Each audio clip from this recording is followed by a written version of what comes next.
datang kembali di ibadah follow up KKRS 2020 yang kedua. Shalom teman-teman. Mungkin teman-teman bisa jawab di room chat juga ya. Aku mengucap syukur kepada Dia, Allah yang hidup, yang telah dan akan terus menjaga hidup kita. Aku bersyukur Tuhan kembali berikan kesempatan buat kita untuk dapat menikmati ibadah bersama dengan teman-teman siswa lainnya dari berbagai kota.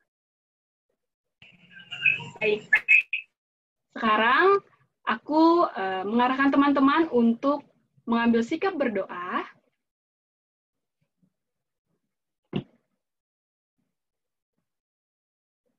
Saat ini mari kita mengingat kembali dan mensyukuri kasih setia Tuhan dalam 1 minggu terakhir.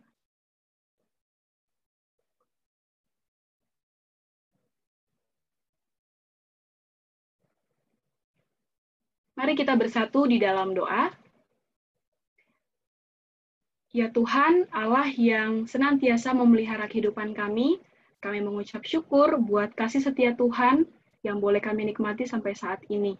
Kami bersyukur Tuhan boleh kembali anugerahkan bagi kami kesempatan untuk dapat sama-sama menikmati persekutuan bersama dengan teman-teman siswa dari berbagai wilayah.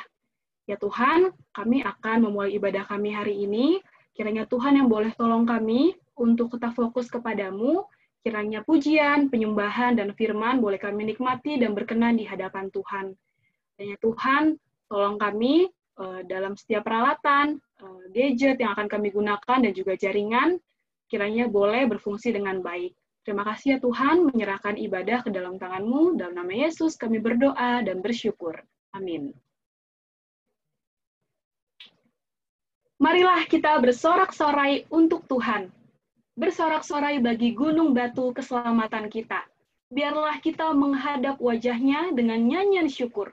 Bersorak-sorai baginya dengan nyanyian mazmur. Sebab Tuhan adalah Allah yang besar, dan Raja yang besar mengatasi segala Allah. Masuklah, marilah kita sujud menyembah, berlutut di hadapan Tuhan yang menjadikan kita. Mari nyanyikan pujian, sebab Tuhan Dia baik.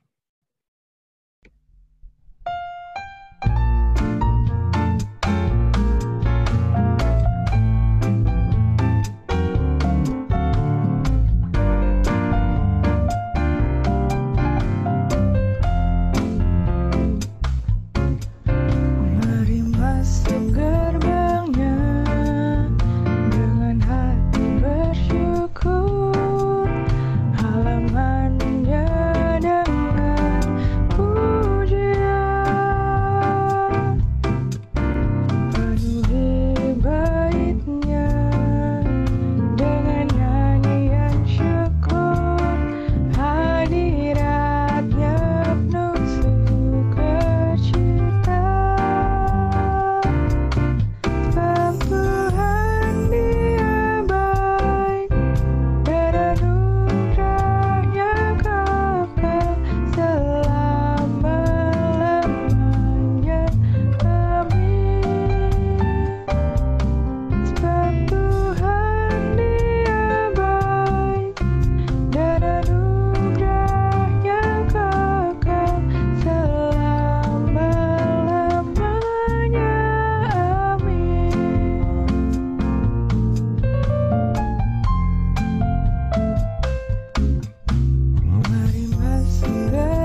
kudus dan tidak bercela telah menjadi dosa oleh karena pelanggaran kita, supaya di dalam Dia kita dibenarkan oleh Allah. Bagi Dia sajalah segala puji, hormat, serta syukur kita. Mari menyembah Allah yang telah memberikan keselamatan kekal bagimu dan bagiku. Dia, Yesus telah mati bagiku. Mari menyanyikan lagu ini.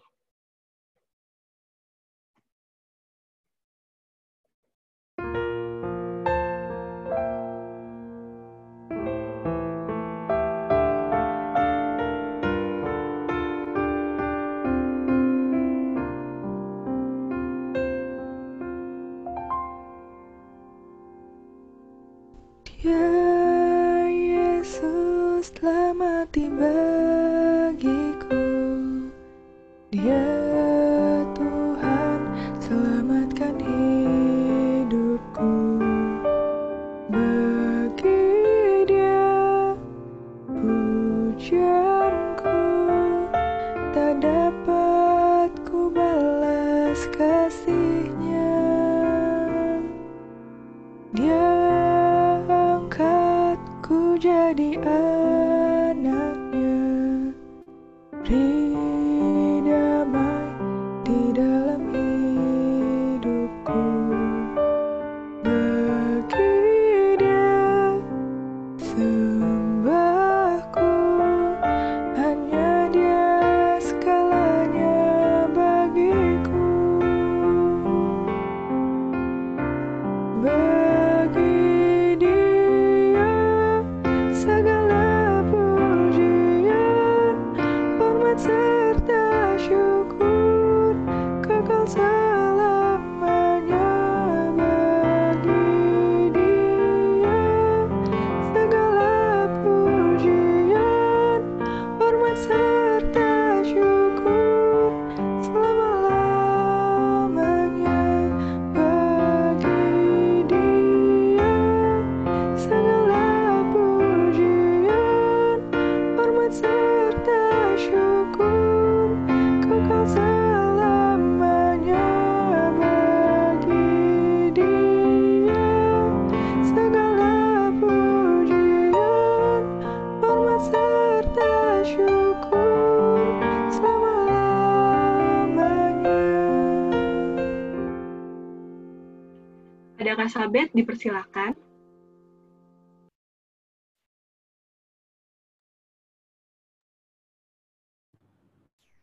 Selamat siang, teman-teman. Ya, sebelum kita mendengarkan kebenaran firman Tuhan, mari saat ini kita berdoa terlebih dahulu. Mari kita bersatu di dalam doa.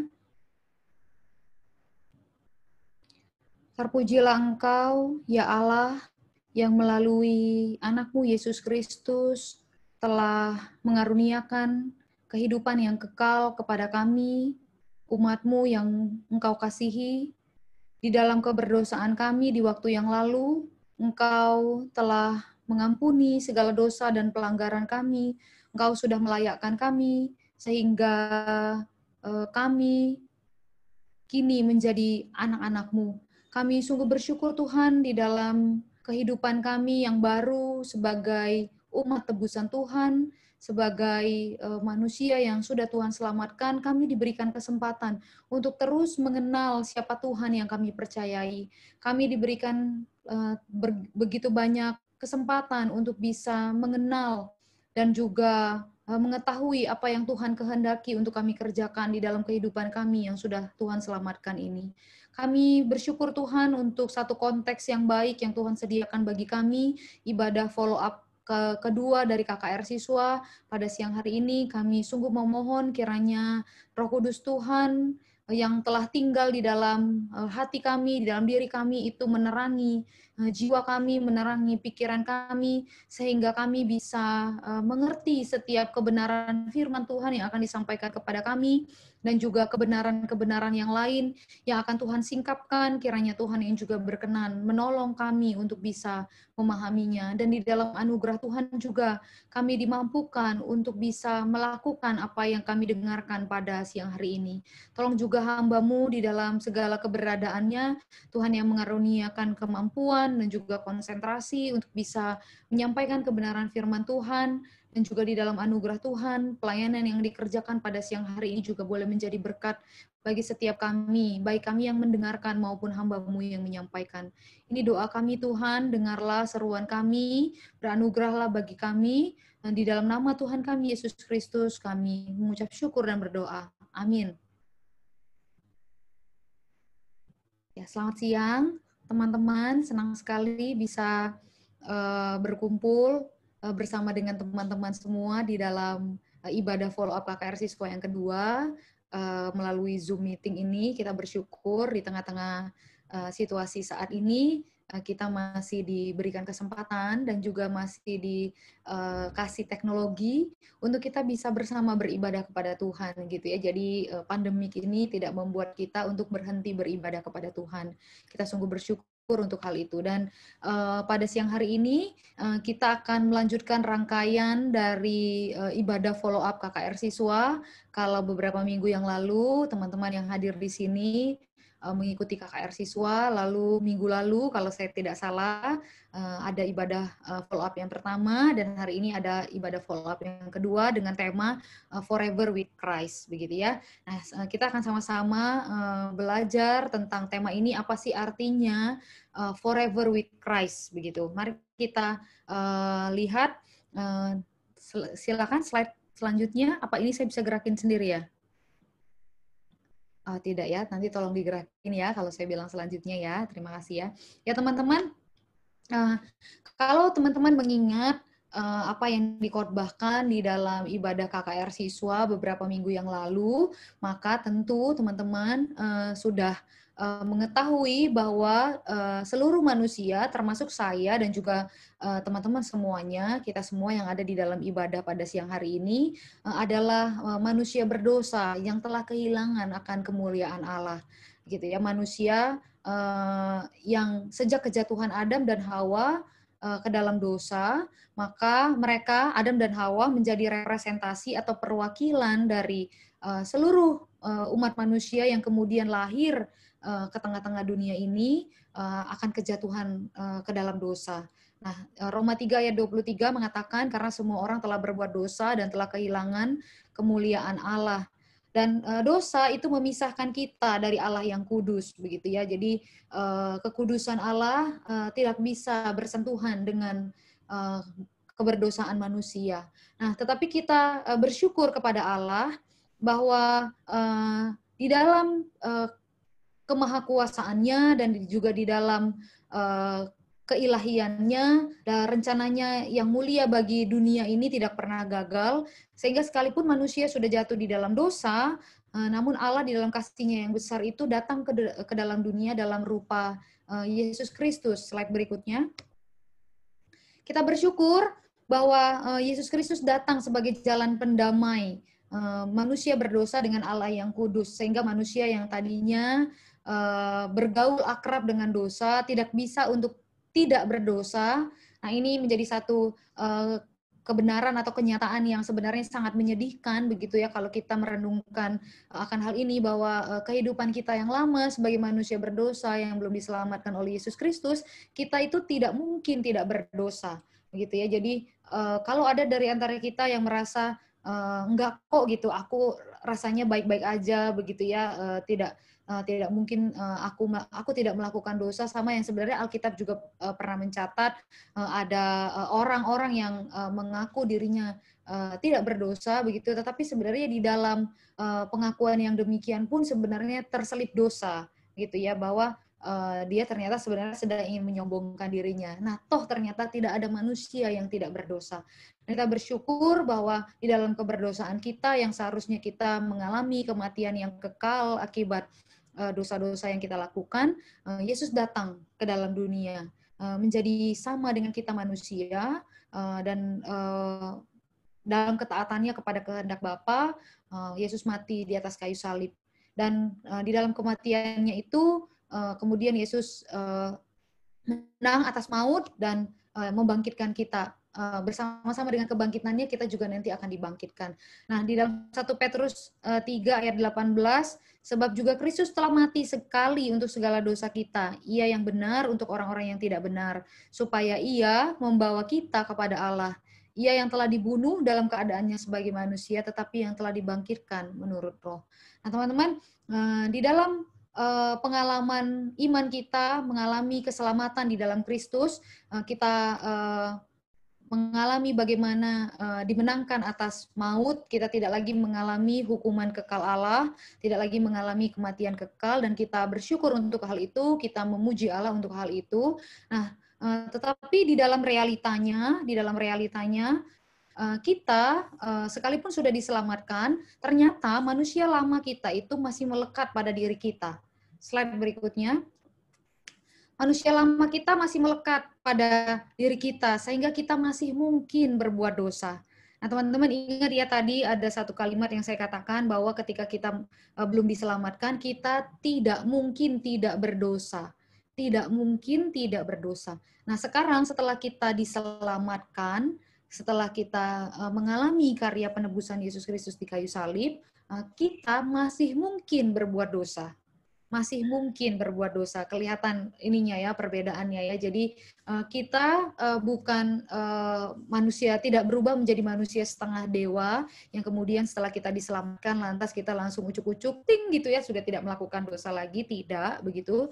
Tetapi di dalam keberadaan kita, manusia lama kita itu masih memungkinkan kita, membuat kita berbuat dosa. Nah, itu sebabnya Rasul Paulus di dalam Alkitab menasihatkan kepada kita supaya kita terus-menerus mematikan manusia lama dan mengenakan manusia baru. Next slide. Di dalam suratnya yang dituliskan kepada jemaat di Efesus pasal 4 ayat 21 sampai ayat 24, Rasul Paulus berkata, "Karena kamu telah mendengar tentang Dia dan menerima pengajaran di dalam Dia menurut kebenaran yang nyata dalam Yesus, yaitu bahwa kamu berhubung dengan kehidupan kamu yang dahulu harus menanggalkan manusia lama yang menemui kebinasaannya oleh nafsunya yang menyesatkan, supaya kamu dibaharui di dalam roh dan pikiranmu dan mengenakan manusia baru yang telah diciptakan menurut kehendak Allah di dalam kebenaran dan kekudusan yang sesungguhnya." Nah, kata menanggalkan manusia lama dan mengenakan manusia baru yang digunakan oleh Rasul Paulus di sini, kalau teman-teman nanti punya kesempatan untuk belajar teks ini di dalam bahasa aslinya, teman-teman bisa belajar sama Bang Riko gitu ya, dan nanti dengan kakak-kakak yang lain, maka itu tenses yang digunakan adalah itu perintah untuk melakukan kedua hal itu secara terus-menerus. Jadi manusia lama itu ditanggalkan terus-menerus dan manusia baru itu dikenakan terus-menerus. Itu artinya pergumulan kita melawan dosa dan perjuangan kita untuk menjadi manusia baru itu adalah pergumulan dan perjuangan seumur hidup, begitu ya. Jadi pergumulan melawan dosa itu adalah pergumulan yang akan kita lalui sepanjang kita masih hidup di tengah-tengah dunia ini, dan perjuangan kita untuk menjadi manusia baru dari hari ke hari, menjadi pribadi yang semakin hari semakin serupa dengan Kristus, itu pun adalah perjuangan sehari demi sehari demi sehari demi sehari, begitu ya, enggak bim salah bim langsung satu kali untuk seumur hidup, tidak begitu ya. Nah, oleh karena itu karena manusia lama itu harus ditanggalkan setiap hari, manusia baru harus dikenakan setiap hari, maka kan sebenarnya kita melihat ada celah, bahwa sebenarnya ada potensi dalam diri kita untuk kita tetap menggunakan manusia lama kita. Entah itu secara sadar ataupun secara tidak sadar. Kita punya potensi untuk tetap menggunakan yang lama dan tidak memakai yang baru. Karena sebenarnya pakai yang lama itu lebih enak ya, kalau kita nggak tahu ya kalau teman-teman ya, kalau saya sih baju-baju yang udah lama itu dipakai tidur tuh lebih enak gitu. Jadi walaupun udah karetnya longgar-longgar begitu ya, rasanya lebih enak gitu ketimbang ganti yang baru. Nah, tetapi ternyata hidup kekristenan kita tidak demikian ya teman-teman ya. Justru yang lama itu harus ditanggalkan. Nah, ada celah dalam masa kita berjuang mengenakan manusia baru setiap hari, itu ada celah begitu ya, ada celah, ada potensi untuk kita menghidupi lagi manusia lama kita. Nah, kalau begitu, ketika kita masuk di dalam celah itu kan artinya kita jatuh lagi di dalam dosa, begitu ya. Jatuh lagi di dalam dosa, mungkin dosa yang sama berulang-ulang kita lakukan, begitu ya. Dan mungkin kita sendiri juga frustasi dengan dosa-dosa itu, begitu ya. Nah, lantas pertanyaannya bagi kita adalah apakah kemudian anugerah keselamatan yang sudah kita terima itu bisa hilang karena kita sudah jatuh lagi dan lagi di dalam dosa. Next slide. Nah, kita melihat lagi slide berikutnya. Alkitab dengan jelas mengatakan kepada kita bahwa keselamatan yang sudah kita terima itu tidak bisa hilang. Dan jaminannya bukanlah kemampuan kita untuk memperbaiki diri, bukanlah kemauan kita untuk memperbaiki diri, lantas akhirnya Allah memperhitungkan hal itu untuk membuat keselamatan kita jadi tidak hilang, bukan begitu ya. Tetapi yang menjadi jaminan dari keselamatan kita adalah keselamatan yang kekal adalah Yesus Kristus sendiri. Mari kita lihat di dalam Alkitab kita 1 Yohanes pasal 5. Kita buka Alkitab kita 1 Yohanes pasal 5 ayat 11 sampai ayat 13. 1 Yohanes pasal 5 ayat 11 sampai ayat 13 saya akan bacakan untuk kita semua. Dan inilah kesaksian itu, Allah telah mengaruniakan hidup yang kekal kepada kita dan hidup itu ada di dalam Anaknya. Barang siapa memiliki anak, ia memiliki hidup. Barang siapa tidak memiliki anak, ia tidak memiliki hidup. Semuanya itu kutuliskan kepada kamu, supaya kamu yang percaya kepada nama anak Allah tahu bahwa kamu memiliki hidup yang kekal. Nah, ini sebuah jaminan bagi kita bahwa ketika kita percaya kepada Yesus, anak Allah yang telah mati di kayu salib itu, maka kita memperoleh hidup yang kekal. Kita memiliki anak, berarti kita, anak di sini adalah Yesus, berarti kita memiliki hidup yang kekal itu. Dan satu ayat lagi ada di dalam Yohanes 10. Yohanes 10 ayat yang ke-27 hingga ayat yang ke-29. Yohanes 10 ayat 27 hingga ayat 29. Saya minta tolong Kak Peter untuk membacakannya bagi kita. Yohanes 10 ayat 27 sampai 29. Yohanes 10 ayat 27 sampai 29. Domba-dombaku mendengarkan suaraku, dan aku mengenal mereka, dan mereka mengikut aku. Dan aku memberikan hidup yang kekal kepada mereka, dan mereka pasti tidak akan binasa sampai selama-lamanya, dan seorang pun tidak akan merebut mereka dari tanganku. Bapakku yang memberikan mereka kepadaku lebih besar daripada siapapun, dan seorang pun tidak dapat merebut mereka dari tangan Bapa. Ya, terima kasih Kak Peter. Nah, teman-teman, di dalam ayat yang ini juga dengan jelas kita mendapatkan sebuah jaminan yang pasti bahwa kita sebagai domba-dombanya Allah, kita diberikan hidup yang kekal dan dikatakan bahwa tidak ada seorang pun yang dapat merebut kita dari tangan Bapa. Jadi tidak ada seorang pun, tidak ada siapapun yang dapat merebut kita, termasuk kegagalan-kegagalan kita untuk hidup benar di hadapan Allah, begitu ya. Nah, jadi kita melihat bahwa dosa itu tidak bisa merusak status kita sebagai anak-anak Allah. Jadi kita tidak akan kehilangan status kita sebagai anak Allah ketika kita jatuh ke dalam dosa, namun dosa merusak relasi kita dengan Allah. Jadi kalau kita setelah kita diselamatkan, lalu kita jatuh ke dalam dosa, melakukan dosa lagi, sebenarnya yang rusak di sana adalah relasi kita dengan Allah. Dan sebenarnya yang terganggu akibat relasi ini rusak itu adalah kita manusia, begitu ya. Jadi kita yang seringkali kan memilih untuk menjauhkan diri dari Allah, begitu ya. Sebenarnya Allah tidak pernah menjauhkan dirinya daripada kita, dan kita ingat juga kan sebenarnya sejak dari kisah di dalam Kejadian kita melihat bahwa Adam dan Hawa lah yang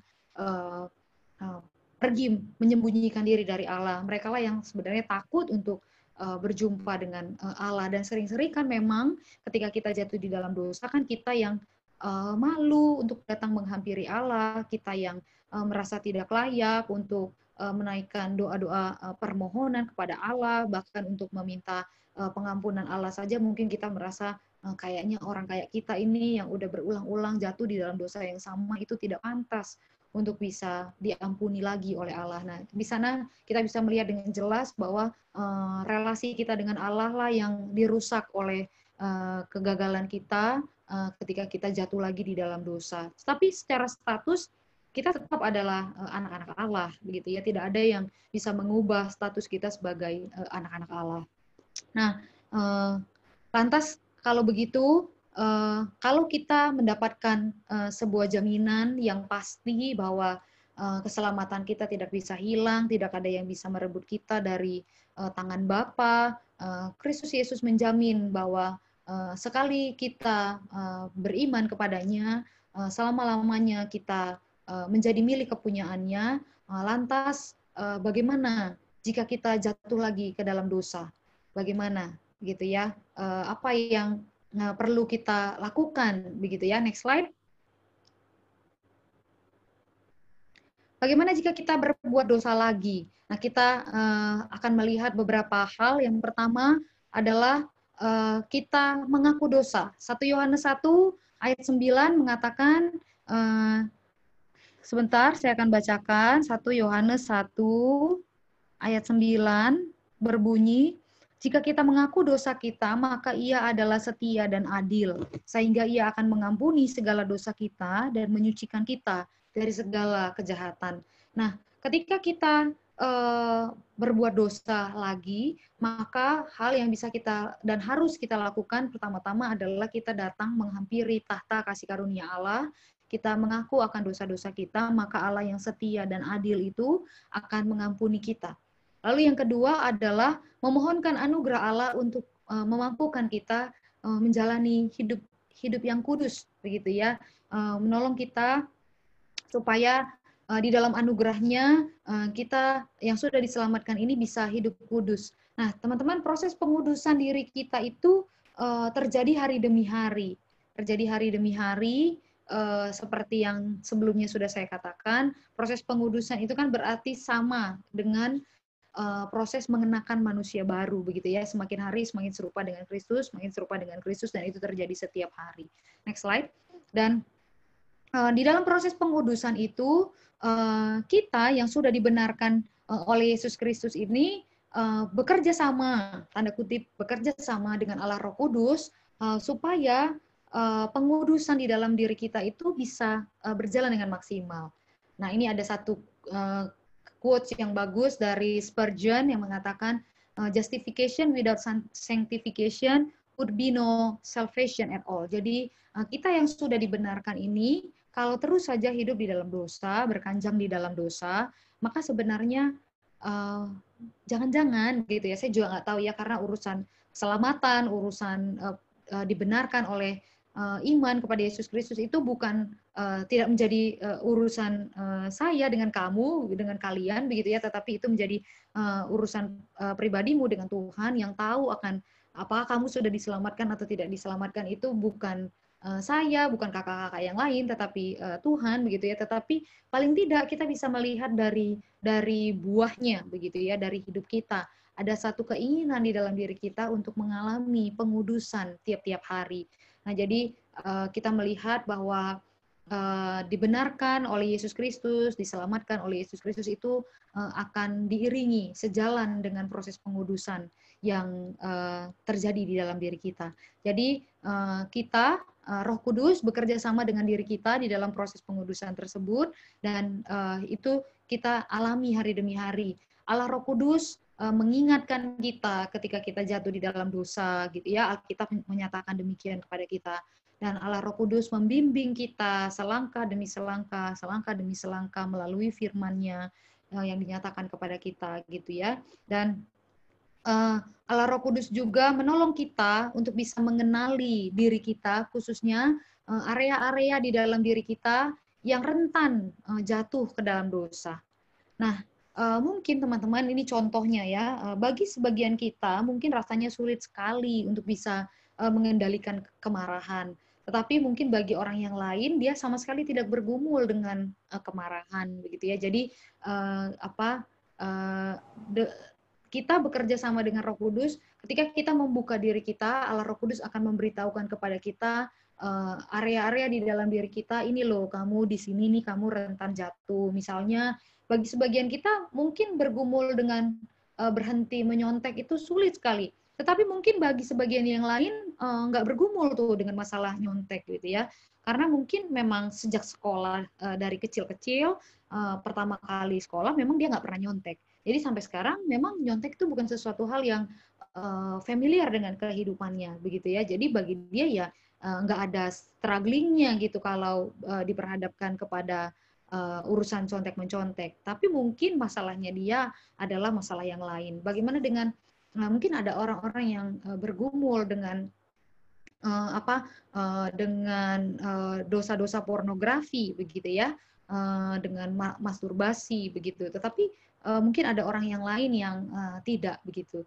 Nah, oleh karena itu diri kita bekerja sama dengan Allah Roh Kudus, kita mengenali area-area yang rentan di dalam diri kita untuk akhirnya kita bisa berperang melawan dosa. Next slide. Nah, ini dia hal-hal yang bisa kita lakukan. Yang tadi yang pertama ya, kenali arena perangmu,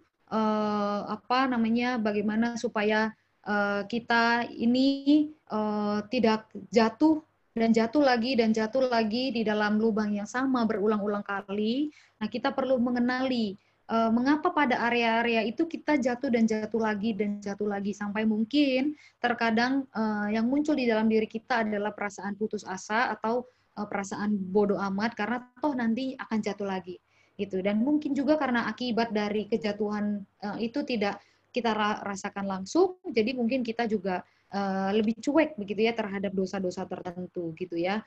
Nah, oleh karena itu kita perlu mengenali dulu arena perang kita. Kita perangnya di mana, kita perlu kenal dulu. Kita perlu tahu kenapa kita bisa jatuh lagi di tempat yang sama. Nah, teman-teman, alasan yang pertama dan yang terutama yang menyebabkan kita masih mungkin berdosa sekalipun sudah diselamatkan adalah natur sebagai manusia berdosa. Nah, ini tadi ya, sebelum diselamatkan, kita tidak bisa tidak berdosa. Nah, setelah diselamatkan, kita bisa tidak berdosa. Bisa tidak berdosa, dan berarti kan masih mungkin untuk melakukan dosa karena ada sinful nature di dalam diri kita. Begitu. Lalu yang kedua yang menyebabkan kita bisa jatuh lagi di lubang yang sama, di dalam dosa yang sama adalah, next slide, adalah kepribadian kita. Nah ini, teman-teman, kita perlu belajar mengenali diri kita supaya kita bisa berperang dengan benar. Nah, coba kita lihat diri kita, ini sambil mendengarkan saya menyampaikan kebenaran firman Tuhan dan juga penjelasan-penjelasan ini. Nah, pada bagian ini coba kita sama-sama sambil memikirkan. Nah, habit, kita belajar sedikit ya, kenali kepribadian kita ya. Nah, jadi habit itu kebiasaan, satu hal yang dilakukan berulang-ulang di dalam diri kita, itu akan menjadi trait atau menjadi karakter kita. Nah, trait atau karakter itu kan akan terus lagi kita lakukan, nah itu akan menjadi kepribadian kita.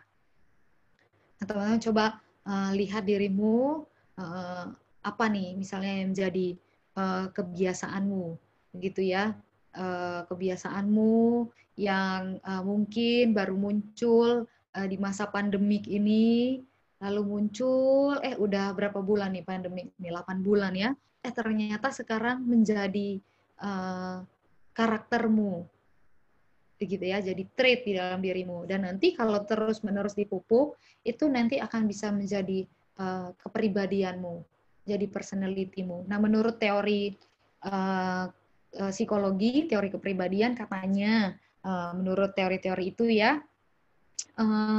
kepribadian itu fix atau tidak bisa diganggu-ganggu lagi itu waktu umur 30 tahun. Nah, kayaknya kebanyakan dari teman-teman yang ada di sini umurnya masih belasan tahun, ya sama kayak saya. Enggak ya, saya enggak belasan tahun lagi. Masih belasan tahun. Jadi sebenarnya kemungkinan untuk berubah, memperbaiki diri itu masih sangat besar, teman-teman. Begitu ya, masih sangat besar. Nah, jadi kita perlu kenali nih apa yang menjadi personality kita, kepribadian kita. Nah, memang kepribadian kita itu dibentuk oleh banyak hal. Dibentuk oleh banyak hal. Ada faktor genetik. Nah, sebenarnya kalau udah faktor genetik kan nih udah kayak nggak bisa diganggu gugat gitu ya, kayak ya udah dari sononya begitulah ya. Nah, tetapi ternyata eh, apa survei-survei juga menunjukkan bahwa sekalipun ada faktor genetik, ternyata pola asuh, lingkungan, interaksi dengan orang lain di sekitar itu punya pengaruh yang besar untuk membentuk kepribadian seseorang, begitu ya. Jadi genetik itu persentasenya tidak sebesar faktor-faktor yang lain, begitu ya. Jadi teman-teman, kamu bisa belajar mengenali kepribadianmu seperti apa dan melihat bagaimana itu bisa terbentuk. Kamu bisa lihat dari bagaimana orang tuamu membesarkan kamu, bagaimana interaksimu dengan kakek nenek misalnya, kalau ada yang tinggal dengan kakek nenek, dengan saudara-saudara, lalu dengan teman, dengan siapa kamu berteman, itu juga akan menentukan, begitu ya. Nah, saya tadi dapat cerita dari salah seorang teman waktu ngobrol-ngobrol tentang kepribadian ini, lalu dia mengatakan bahwa ada tetangganya jadi dia datang dari Sulawesi sana, lalu dia bilang ada tetangganya gitu ya, anak perempuan katanya, lalu ibunya anak ini itu suka mencuri begitu ya, lalu dia bilang apa jangan-jangan itu ya anak itu juga suka mencuri sih, dia bilang gitu. Apa jangan-jangan itu genetik ya gitu ya. Lalu dengan cepatnya gitu saya merespon, saya bilang mungkin jangan-jangan bukan soal genetiknya sih kalau mencuri itu, tetapi lebih kepada dia terbiasa begitu melihat ibunya mencuri dan berpikir bahwa itu benar gitu, tidak ada yang salah dengan itu gitu. Jadi tadi itu habitnya adalah seperti itu, lama-lama kan jadi karakter di dalam dirinya dan akhirnya jadi kepribadiannya begitu. Lalu dia bilang oh iya ya bisa jadi juga ya. Dan singkat cerita katanya anak itu kemudian dipindahkan, diasuh oleh keluarga hamba Tuhan, dan ternyata mencuri itu sudah menjadi kepribadiannya, dan di keluarga yang baru di tempat hamba Tuhan itu anak itu juga tetap melakukan kebiasaannya mencuri gitu ya, ngambilin sendal, ngambilin benda-benda yang kecil-kecil punya ibu atau istri dari hamba Tuhan tempat dia tinggal itu. Nah, kita bisa lihat ya teman-teman bagaimana sesuatu yang kita lakukan berulang-ulang dalam waktu yang lama, yang kita pelajari dari orang lain, orang-orang yang ada di sekitar kita, atau yang diajarkan kepada kita, begitu itu akan membentuk kepribadian kita. Jadi teman-teman coba lihat-lihat dirimu, mana nih kira-kira nih bagian dari kepribadianmu yang rentan untuk membuat kamu jatuh di dalam dosa. Begitu ya, kamu bisa lihat-lihat itu. Lalu yang ketiga, next slide.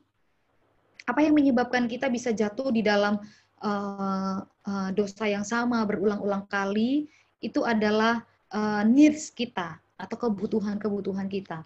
Nah, setiap orang itu memiliki needs yang berbeda, dan pemenuhan needs itu dapat menyebabkan seseorang jatuh ke dalam dosa, gitu ya. Nah, teman-teman ingat kisah anak yang hilang di dalam Lukas pasal 15. Nah, kalau kita lihat si anak bungsu yang kurang ajar di dalam Lukas pasal 15, saya pikir dia anak yang kurang ajar begitu ya. Kenapa? Karena bapaknya masih hidup, belum mati, udah minta harta warisan gitu ya. Jadi sepertinya dia mendoakan bapaknya cepat mati gitu. Atau mungkin dia juga tidak mendoakan, tetapi ya emang nggak tahu diri aja gitu ya, nggak tahu diri, minta gitu. Dan menurut saya si anak bungsu itu needs-nya adalah kebutuhan fisik. Jadi dia butuh kebutuhan fisik tuh salah satunya ya misalnya kebutuhan akan uang gitu ya. Dan nanti kan uang itu akan dia pakai untuk dia bersenang-senang di tempat yang jauh begitu ya. Dan hal itu kan yang membuat dia kemudian needs-nya itu yang kemudian membuat dia jatuh ke dalam dosa begitu kan ya. Nah, kita melihat misalnya contoh yang lain, contohnya misalnya perempuan Samaria. Needs-nya itu adalah intimacy, love and belonging. Itu ada gambarnya ya, itu ya. Yang di sebelah itu ada love and belonging. Needs-nya adalah intimacy. Nah, makanya dia punya berapa? Punya 5 suami, dan kemudian suami laki-laki yang sekarang bersama dengan dia itu bukan suaminya. Nah, jadi dia hidup di dalam sikap atau kumpul kebo gitu ya, sederhananya kumpul kebo karena ada needs yang ingin dia penuhi di dalam dirinya. Nah, itu bisa membuat jadi kita butuh mengenali apa nih yang menjadi needs kita. Apakah yang menjadi needs kita adalah hal-hal yang berbau kebutuhan fisik seperti makan, minum, pakaian, tempat tinggal, begitu ya kan. Ada orang yang demi berpakaian bagus, punya sendal bermerek, pakai tas bermerek, hutang sana sini, gitu kan ya, hutang sana sini, terus akhirnya tidak bisa bayar hutang, atau korupsi, misalnya kalau nanti udah kerja, begitu kan ya, korupsi gitu. Nah itu kan bisa ya. Nah sebenarnya teman-teman needs ini manusiawi ya, maksudnya kita punya ini manusiawi, tapi kita mesti hati-hati jangan sampai needs ini ternyata yang membawa kita untuk jatuh di dalam dosa, jatuh lagi, dan jatuh lagi. Nah, apakah needs kamu adalah safety and security? Kesehatan, pekerjaan, kekayaan, keluarga, stabilitas sosial, begitu ya. Nah, atau love and belonging, friendship, family, intimacy, sense of connection, gitu ya. Nah, ini kalau ini needs kita, lalu ini bisa membawa kita ke dalam dosa itu ya sebenarnya ya tadi kayak contohnya si perempuan Samaria itu gitu ya.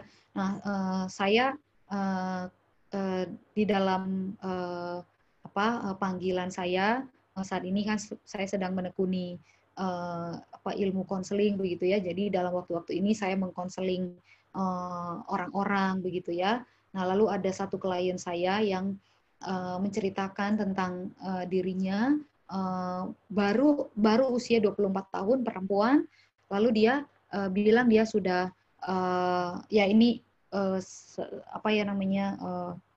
bahasa sederhananya udah making love gitu ya, making love dengan pacarnya yang dikenal melalui aplikasi dating online begitu. Nah, saya pikir-pikir begitu ya, selesai percakapan dengan dia gitu, saya pikir-pikir rasanya kok ya sedih banget gitu ya, saya kayak pengen bilang sedih banget sih kamu kok bisa-bisanya. Dan dia anak Tuhan gitu ya, anak Tuhan. Dari mana saya tahu anak Tuhan ya dari pengakuannya dia dibina di Rockris kampusnya, jadi ikut Rockris di kampusnya, lalu dia jatuh gitu di dalam dosa itu dan dia mencari konselor karena dihantui perasaan bersalah begitu ya. Jadi waktu bercakap-cakap lalu selesai percakapan saya sampai pikir-pikir ini kenapa ya kamu ini ya gitu, dan saya pikir oh ya apa jangan-jangan sebenarnya dia punya kebutuhan untuk dikasihi yang besar, dimiliki gitu ya. Jadi dia merasa dia pengen intim dengan orang lain. Nah itu jadi kita mesti hati-hati gitu ya bahwa ternyata needs kita itu bisa menguasai diri kita sedemikian rupa jauh lebih besar daripada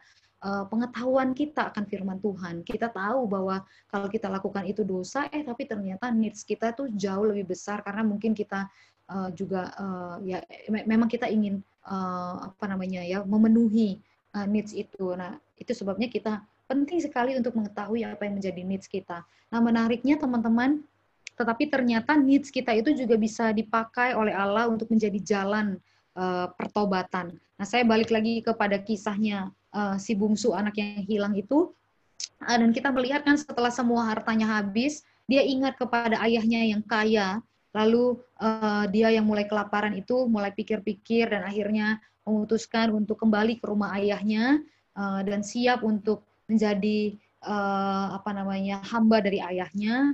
asal dia bisa makan, tidak mati kelaparan. Nah, kalau teman-teman baca baik-baik teks itu, kita akan melihat kan, saya juga setelah memikirkan ulang baru pikir-pikir, wah ini benar-benar nih si anak bungsu ini ya gitu ya, benar-benar nih yang dia pikirkan, yang menjadi kepentingannya seolah-olah ya, yang menjadi kepentingannya, yang menjadi kebutuhannya itu hanyalah pemenuhan akan kebutuhan fisiknya, dan itu kan yang kemudian membawa dia pulang ke rumah bapaknya. Dia pulang ke rumah bapaknya supaya dia tidak mati kelaparan. Dia dapat makan. Begitu kan ya teman-teman ya. Dia dapat makan.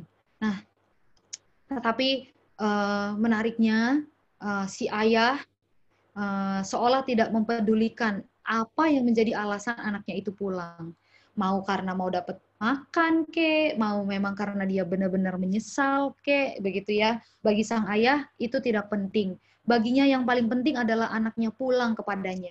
Dan justru kita melihat di dalam teks Alkitab bahwa sang ayah sudah menanti-nantikan kepulangan dari anak bungsunya itu, menyambutnya dengan sukacita dan mengadakan pesta baginya. Nah, kalau kita melihat akan hal itu, kita melihat bahwa seperti itulah Bapa kita yang di sorga, begitu ya. Jadi dia tidak mempedulikan apa yang menjadi alasan kita pulang kepadanya. Yang paling penting baginya adalah kita pulang kepadanya. Dan menarik sekali bahwa kepribadian kita dan needs kita itu dipakai oleh Allah untuk membawa kita kembali pulang kepadanya ketika kita jatuh di dalam dosa. Nah teman-teman, mungkin ada dari antara kita yang ketika kita melakukan dosa itu perasaan bersalahnya, guilty feeling-nya tuh besar banget begitu ya. Dan mungkin juga ada dari antara kita yang ketika melakukan dosa itu kita takut begitu ya. Tapi takutnya karena takut dihukum gitu. Takut nanti nilai ujiannya jelek, takut nanti nggak dapat PTN, takut nanti nggak jadi diterima sama gebetan, takut ini, takut itu, takut ini, takut itu, dan itu membuat kita datang kepada Tuhan, mengaku dosa kita, lalu kita bertobat begitu ya. Dan ternyata menariknya Allah menerima yang demikian, begitu ya. Allah menerima yang demikian. Nah, disitulah kita melihat betapa besarnya anugerah Allah dan tidak ada habis-habisnya kasih setianya bagi setiap kita. Nah, padahal alasan kita bertobat nggak benar, begitu kan ya, seolah-olah kan begitu ya, nggak benar, begitu ya. Next slide.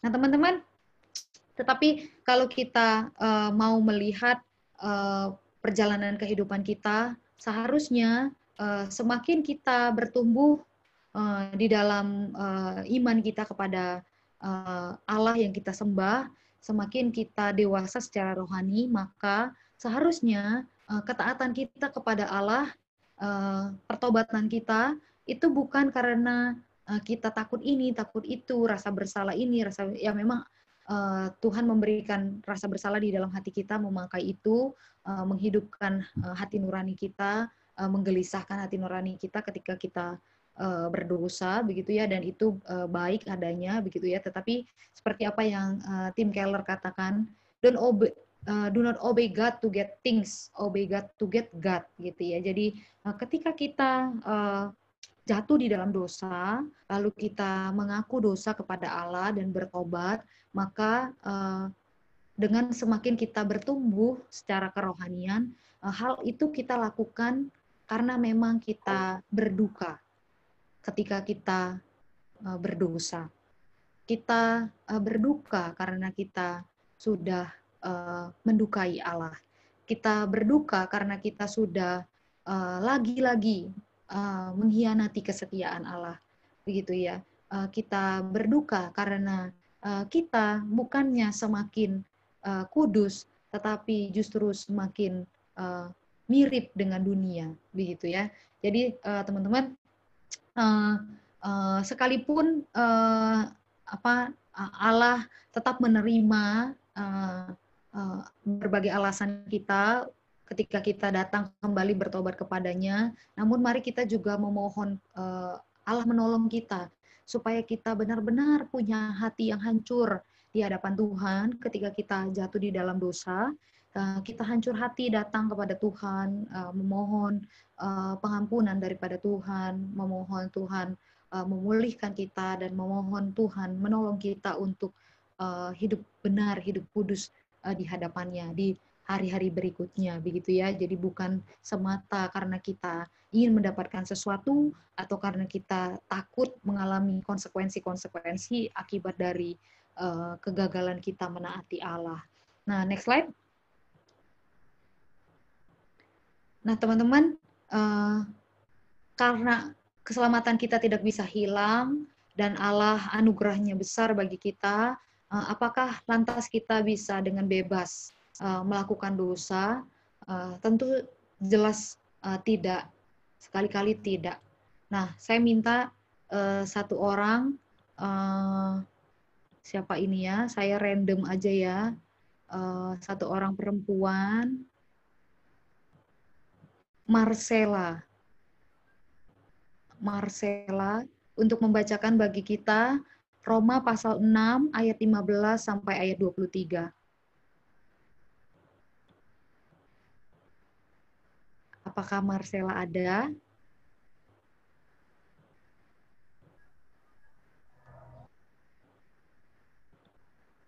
Silakan dibacakan bagi kita, Dek.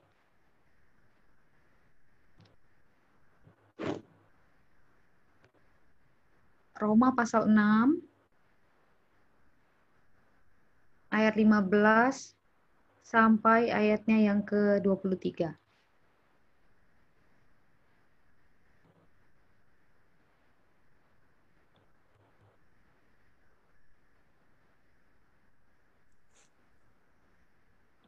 Suaranya Marcella belum kedengeran. Nggak bisa? Suaranya nggak kedengeran. Nggak bisa, suaranya nggak kedengeran. Mas Abed ganti yang lain aja ya. Minta tolong yang lain ya, buat bacain ya, Marcella ya. Thank you ya. Kalau gitu, ini deh, Regina.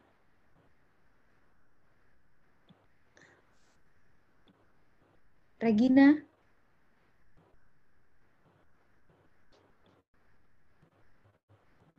Ada?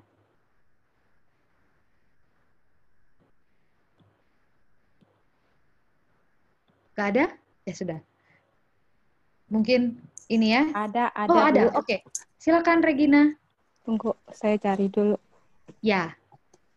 Roma. Roma 6 ayat 15 sampai ayat 23. Mana ya Roma ya? Ini dia. Roma 6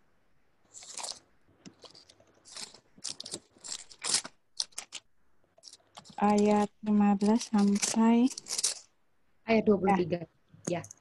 Jadi bagaimana? Apakah kita akan berbuat dosa karena kita tidak berada di bawah hukum Taurat, tetapi di bawah kasih karunia? Sekali-sekali tidak. Apakah kamu tidak tahu bahwa apabila kamu menyerahkan dirimu kepada seseorang sebagai hamba untuk mentaatinya, kamu adalah hamba orang itu, yang harus kamu taati, baik dalam dosa yang memimpin kamu kepada kematian maupun ke dalam ketaatan yang memimpin kamu kepada kebenaran. Tetapi syukurlah kepada Allah. Dahulu memang kamu hamba dosa, tetapi sekarang kamu dengan segenap hati telah mentaati pengajaran yang telah diteruskan kepadamu. Kamu telah dimerdekakan dari dosa dan menjadi hamba kebenaran. Aku mengatakan hal ini secara manusia karena kelemahan kamu. Sebab sama seperti kamu telah menyerahkan anggota-anggota tubuhmu menjadi hamba, kecemaran, dan kedurhakaan yang membawa kamu kepada kedurhakaan.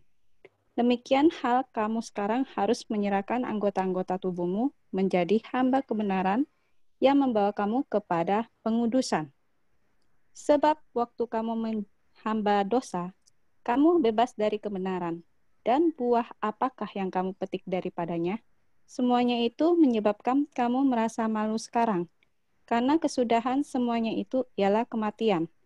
Tetapi sekarang, setelah kamu dimerdekakan dari dosa dan setelah kamu menjadi hamba Allah, kamu beroleh buah yang membawa kamu kepada pengudusan sebagai kesudahannya, ialah hidup yang kekal.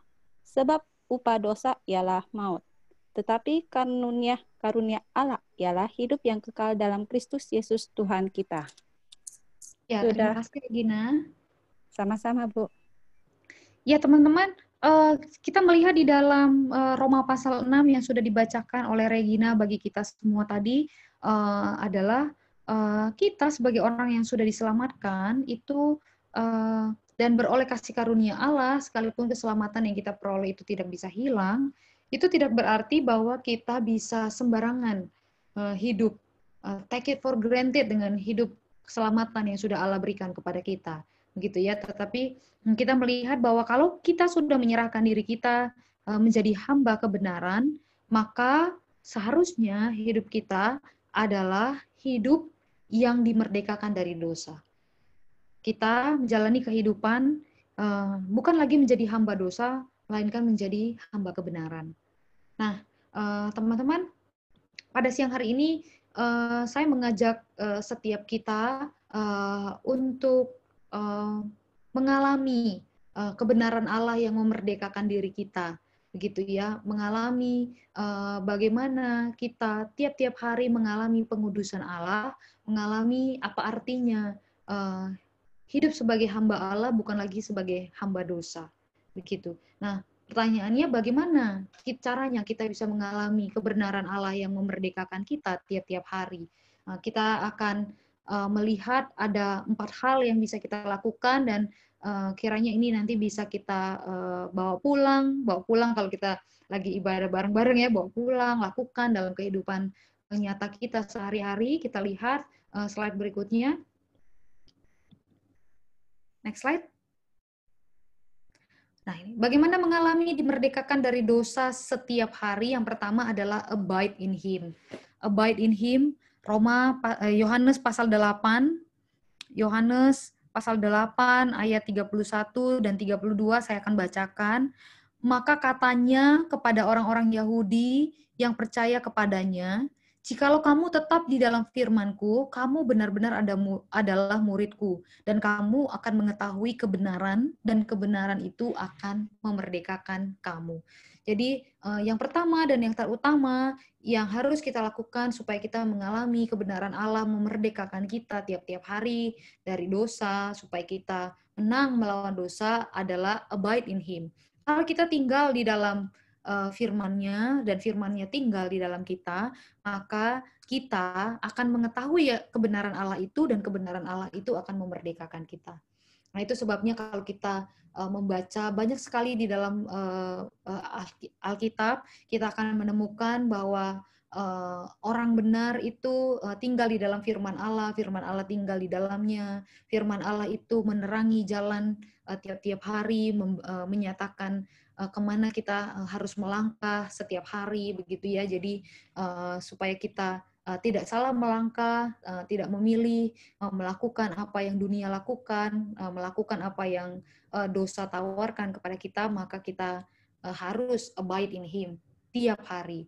Setiap hari kita tinggal di dalam Dia, tinggal di dalam firman-Nya, dan firman-Nya tinggal di dalam kita. Lalu yang kedua, bagaimana mengalami dimerdekakan dari dosa setiap hari. Next slide. Yang kedua adalah dengan cara mengenali diri. Nah, yang tadi ya, yang saya udah jelaskan cukup panjang di atas tadi, kenali diri supaya kita dapat berperang tepat sasaran. Supaya kita tahu pada bagian yang mana kita butuh anugerah Allah, begitu ya. Pada bagian yang mana kita butuh Tuhan menolong kita lebih besar daripada bagian-bagian yang lain, sehingga pada akhirnya kita tidak mudah dikecohkan oleh si jahat, begitu ya. Lalu yang ketiga, next slide. Nah, apabila kita terlanjur, tanda kutip ya, terlanjur jatuh melakukan dosa, maka yang bisa kita lakukan, yang perlu, yang harus kita lakukan adalah segera mengaku dosa dan bertobat. Yang tadi ya, 1 Yohanes 1 ayat 9. Dan yang terakhir, bagaimana kita mengalami dimerdekakan dari dosa setiap hari adalah, next slide, adalah hidup di dalam komunitas dengan orang percaya lainnya.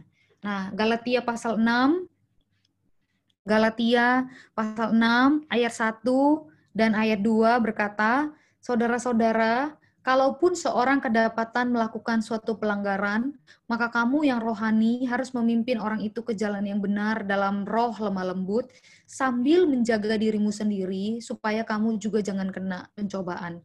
Bertolong-tolonganlah menanggung bebanmu, demikianlah kamu memenuhi hukum Kristus. Nah, teman-teman, kita membutuhkan orang percaya lainnya untuk menolong kita bertumbuh. Kita membutuhkan orang percaya lainnya untuk menegur kita saat kita berdosa. Kita membutuhkan orang percaya lainnya yang mau tetap mengasihi diri kita, tetapi membenci dosa yang kita lakukan.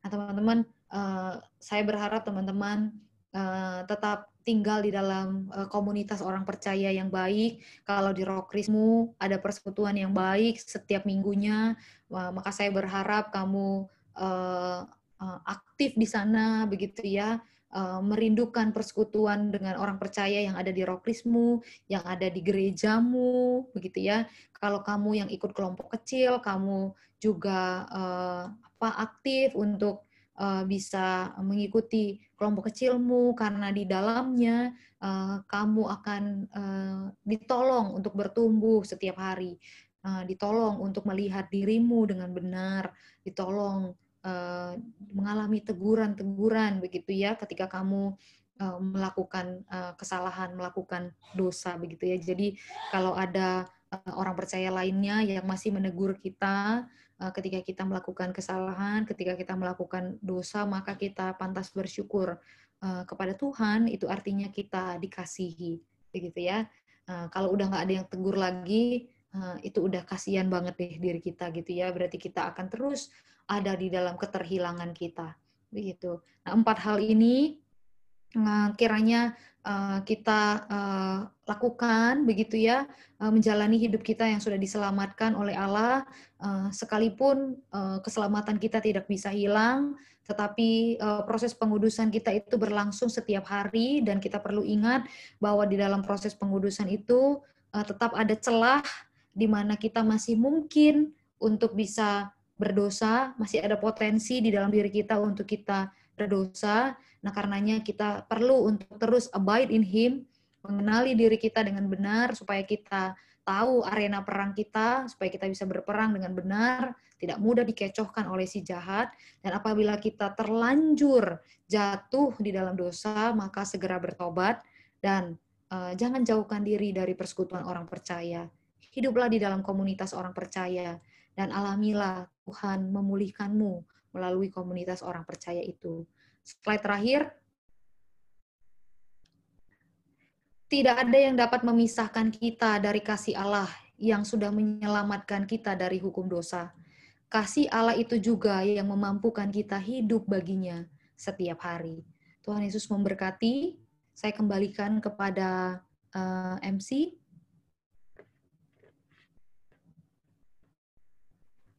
Baik, terima kasih Kak Sabet untuk sharing firman-Nya. Ya, teman-teman, sekarang dibuka sesi tanya-jawab kepada teman-teman yang mungkin ingin menanyakan pertanyaan terkait tadi firman yang sudah dibagikan. Teman-teman boleh menyampaikan pertanyaan teman-teman di room chat. Dan jangan lupa sertakan nama dan asal sekolah teman-teman. Jangan teman-teman, aku akan tunggu 1-2 menit. Silakan diketik jika ada yang ingin ditanyakan.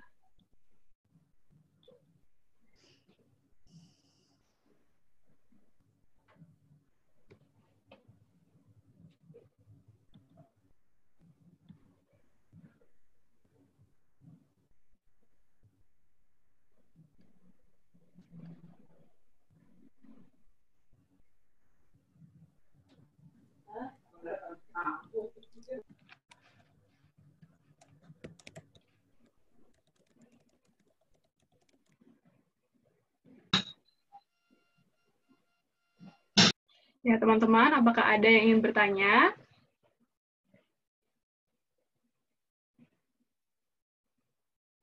Oke, boleh. Jika ada yang ingin bertanya, mau disensor namanya juga boleh, private chat ke aku.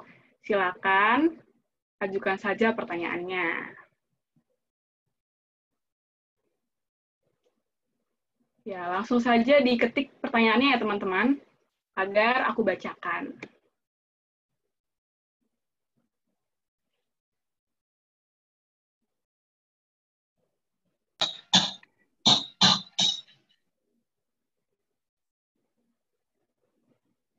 Silakan teman-teman, aku tunggu ya.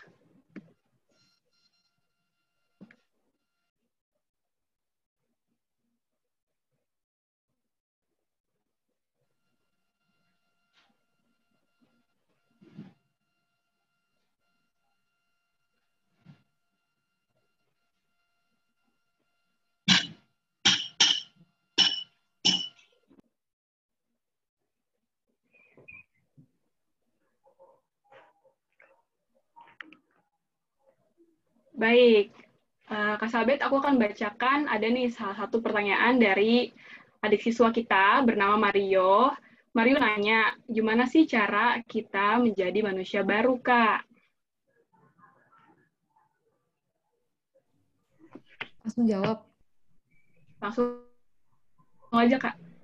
Oh ya. Bang Riko mau bantu? Bang Riko mau bantu Bang sambil aku mikir? Oke. Ya ini memang pertanyaan yang sulit ya. Tetapi memang nggak ada seorang pun yang bisa mengalami kelahiran baru atau menjadi manusia baru dengan kekuatannya sendiri. Jadi aku maupun kamu nggak punya cara maupun juga kuasa untuk bisa menjadi manusia baru. Itu semua terjadi karena pekerjaan Allah Roh Kudus. Karena Allah sendiri telah melahirbarukan kita atau mengubah kita sepenuhnya menjadi manusia baru oleh karena anugerah, oleh karena kasih karunia dan oleh karena kasih-Nya. Nah, kita bisa merasakan bahwa kita itu adalah manusia baru. Kita bisa merasakan bahwa kita ini sudah menjadi baru dari mana? Kasih kita sudah menjadi baru kepada Tuhan, kepada sesama. Orientasi hidup kita adalah hanya untuk menyenangkan Tuhan, bukan lagi untuk menyenangkan diri sendiri, bukan untuk memuaskan diri dengan dosa. Bahkan kita memiliki satu kepekaan untuk bisa merasakan bahwa kalau kita melakukan dosa, Tuhan pasti sakit hati. Nah dulu sebelum kita menjadi manusia baru, kita nggak punya itu tuh. Bablas saja kita berbuat dosa, seenaknya, masa bodoh gitu. Tetapi sekarang setelah menjadi manusia baru tuh kita punya kasih kepada Tuhan sampai kita itu nggak mau lagi melukai hatinya dengan perbuatan kita. Lalu persekutuan kita dengan Tuhan berubah, kita punya kerinduan hari demi hari untuk bisa bersekutu dengan Tuhan, membaca Alkitab dan berdoa. Jadi jawabannya itu hanya bisa dialami karena anugerah Tuhan. Tetapi dampaknya bisa kita rasakan bahwa kamu dan saya sudah menjadi manusia baru. Mungkin itu yang kepikiran cepat, Kak Sabet. Silakan Kak Sabet lanjutin. Ya, thank you Bang Riko. Bagaimana Mario? Cukup jelas? Rasanya nggak ada yang perlu ditambahin lagi. Jawabannya udah mantap. Oke, bagaimana Mario? Oke. Tapi mungkin saya bisa tambahin ya. Nah, kalau bicara soal kelanjutan setelah menjadi manusia baru, itu berarti kita sekarang menjalani hidup baru. Tadi Kak Sabet sudah banyak menjelaskan. Sekarang kita diberikan kemauan untuk hidup hanya untuk menyenangkan Tuhan. Itu berarti kita mulai meninggalkan dosa-dosa, kehidupan yang lama, lalu kita mulai mengenakan tuh. Tadi Kak Sabet ngomong tentang habit, sekarang kita mulai menjalani habit yang baru. Khususnya dalam hal hubungan pribadi dengan Tuhan, juga dalam relasi dengan keluarga, dengan orang di sekitar kita, juga dalam persekutuan kita sudah mengalami perubahan. Ya, kira-kira begitu. Oke. Baik, terima kasih Bang Riko.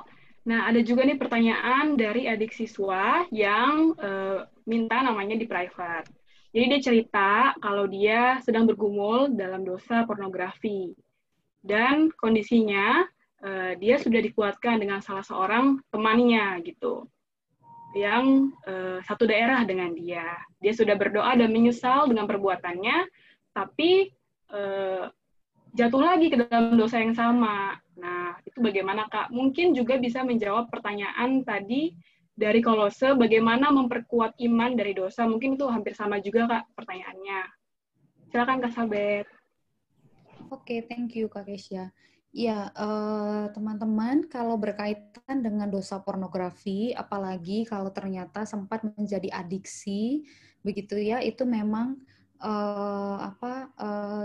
butuh effort dan waktu yang lebih panjang untuk bisa menyelesaikan dosa itu, begitu ya, menyelesaikan melawan dosa pornografi itu. Nah, untuk sederhananya atau singkatnya, ada hal-hal praktis yang bisa sebenarnya kamu lakukan, begitu ya. Selain tentunya tadi yang kamu sudah lakukan itu kan sebenarnya sudah baik sekali, begitu ya, datang kepada Tuhan, mengaku dosa, begitu. Nah, itu hal yang baik untuk terus dilakukan, tidak ditinggalkan hal itu. Nah, namun yang lain adalah kamu perlu mengenali apa yang atau dalam situasi kapan kamu itu jatuh begitu di dalam dosa pornografi itu. Misalnya kamu jatuh di dalam dosa pornografi itu kalau kamu lagi stres berat begitu. Jadi setiap kali stres begitu nggak, atau mungkin bahkan nggak perlu sampai stres berat, misalnya cuma stres doang gitu, tugas banyak begitu, maka kamu pengalihannya adalah pornografi, misalnya entah itu nonton, entah itu baca, atau itu kamu masturbasi misalnya begitu ya. Jadi pertama itu kenali dulu kapan kamu jatuh begitu di dalam dosa pornografi itu. Lalu kalau kamu sudah kenali nanti, nah maka kamu yang perlu terus sering-sering menghidupkan alarm di dalam dirimu kalau saat-saat yang genting itu datang, begitu, maka kamu harus melatih dirimu menggunakan pengalihan yang lain, begitu, pengalihan yang lain. Jadi kalau misalnya tadi contohnya stres, karena kamu stres terus kamu pornografi, maka kamu sekarang cari yang lain. Misalnya kalau lagi stres olahraga, misalnya ya, atau kalau lagi stres makan es krim, atau kalau lagi stres karaokean gitu ya. Karaokean di handphone aja gitu kan, ada apps bisa di-download karaokean gitu, daripada download apps yang bisa membuat kamu justru malah jatuh lagi di dalam dosa pornografi. Nah, kalau di handphonemu atau di laptopmu ada hal-hal yang bisa mendukung kamu untuk jatuh dan jatuh lagi dan jatuh lagi, maka semuanya itu dihilangkan begitu. Nah, tetapi tetap yang pertama dan yang terutama adalah kamu mohon pertolongan Tuhan supaya setiap usaha-usaha yang kamu lakukan itu di dalam anugerah Tuhan itu membuahkan hasil, dan sedikit demi sedikit kamu bisa melepaskan dirimu dari dosa pornografi itu, begitu ya. Nah, kalau ternyata udah sampai adiksi dan memang sangat sulit sekali untuk kamu bisa lepas, mungkin kamu butuh cari pertolongan kepada konselor atau psikolog begitu ya, yang bisa menolong kamu, yang nanti akan memberikan kepada kamu semacam latihan-latihan supaya kamu dilatih untuk punya habit yang baru tadi itu ya. Jadi mengganti habit yang lama yang sukanya pornografi itu diganti dengan habit yang baru, seperti itu ya. Nah, kalau berkaitan dengan pertanyaannya Kolose itu cara memperkuat iman, sebenarnya ya bisa kesini bisa juga dengan jawabannya Bang Riko tadi yang sebelumnya itu, bahwa kan sebenarnya iman itu timbul dari pendengaran akan firman, begitu ya. Jadi ya bagaimana supaya iman kita kuat, iman kita terus bertumbuh adalah kita terus memperdengarkan firman kepada diri kita. Tiap-tiap hari kita memperdengarkan firman kepada diri kita, begitu ya. Oke, terima kasih Kak Sabet. Teman-teman, aku berterima kasih kepada teman-teman yang sudah aktif bertanya, dan masih juga nih melihat ada beberapa teman-teman yang masih nanya, mungkin ada hal-hal yang mau ditanyakan kembali, tapi sayangnya waktu kita sudah habis untuk tanya jawab. Sayang sekali ya. Tapi tenang saja, jangan khawatir. Karena apa? Karena teman-teman masih bisa bertanya lagi lewat direct message atau DM di Instagram KKR Siswa 2020. Feel free untuk bertanya terkait ibadah hari ini. Teman-teman bisa tanya di sana, nanti akan dijawab oleh kakak staff, dan mungkin Kak Sabet juga akan bantu jawab nantinya. Oke teman-teman, kita akan melanjutkan ibadah kita. Meminta Kak Sabet untuk menutup firman kita di dalam doa. Mari kita berdoa meresponi kebenaran firman Tuhan yang sudah kita dengarkan. Ya Tuhan Allah Bapa yang mengasihi kami menghampiri tahta kasih karunia-Mu, menaikkan syukur kami, menaikkan pujian dan hormat kami kepada Engkau Allah yang berkenan menyatakan diri-Mu kepada kami pada siang hari ini. Dan Tuhan pada saat ini hamba-Mu secara khusus berdoa bagi adik-adik yang ada di Zoom meeting ini ya Tuhan, Engkau yang mengetahui pergumulan dari masing-masing mereka, bagaimana mereka bergumul untuk menang melawan setiap dosa-dosa mereka. Tuhan kiranya Engkau mencurahkan anugerah-Mu bagi mereka, sehingga perjuangan mereka melawan dosa boleh dimenangkan oleh kuasa-Mu ya Tuhan, dan mereka ditolong, dimampukan untuk menjadi anak-anak yang hidup benar, menjadi anak-anak yang mempersembahkan tubuh mereka, mempersembahkan diri mereka, menjadi hamba-hamba dari kebenaran ya Tuhan. Kiranya Engkau beranugerah ya Tuhan kepada adik-adik hamba ini, Engkau yang menolong mereka di dalam masa remaja mereka ini untuk menjadi remaja-remaja yang takut akan Tuhan, menjadi remaja-remaja yang mempersembahkan hidupnya kepada Tuhan, menjadi remaja-remaja yang tampil berbeda dari remaja-remaja yang lainnya ya Tuhan, dan kiranya Tuhan terus menolong mereka untuk terus hidup di dalam Engkau dan tinggal di dalam persekutuan dengan Engkau dan juga di dalam persekutuan kasih dengan saudara seiman. Tuhan, terimalah sembah syukur kami, di dalam nama Tuhan kami Yesus Kristus kami berdoa. Amin.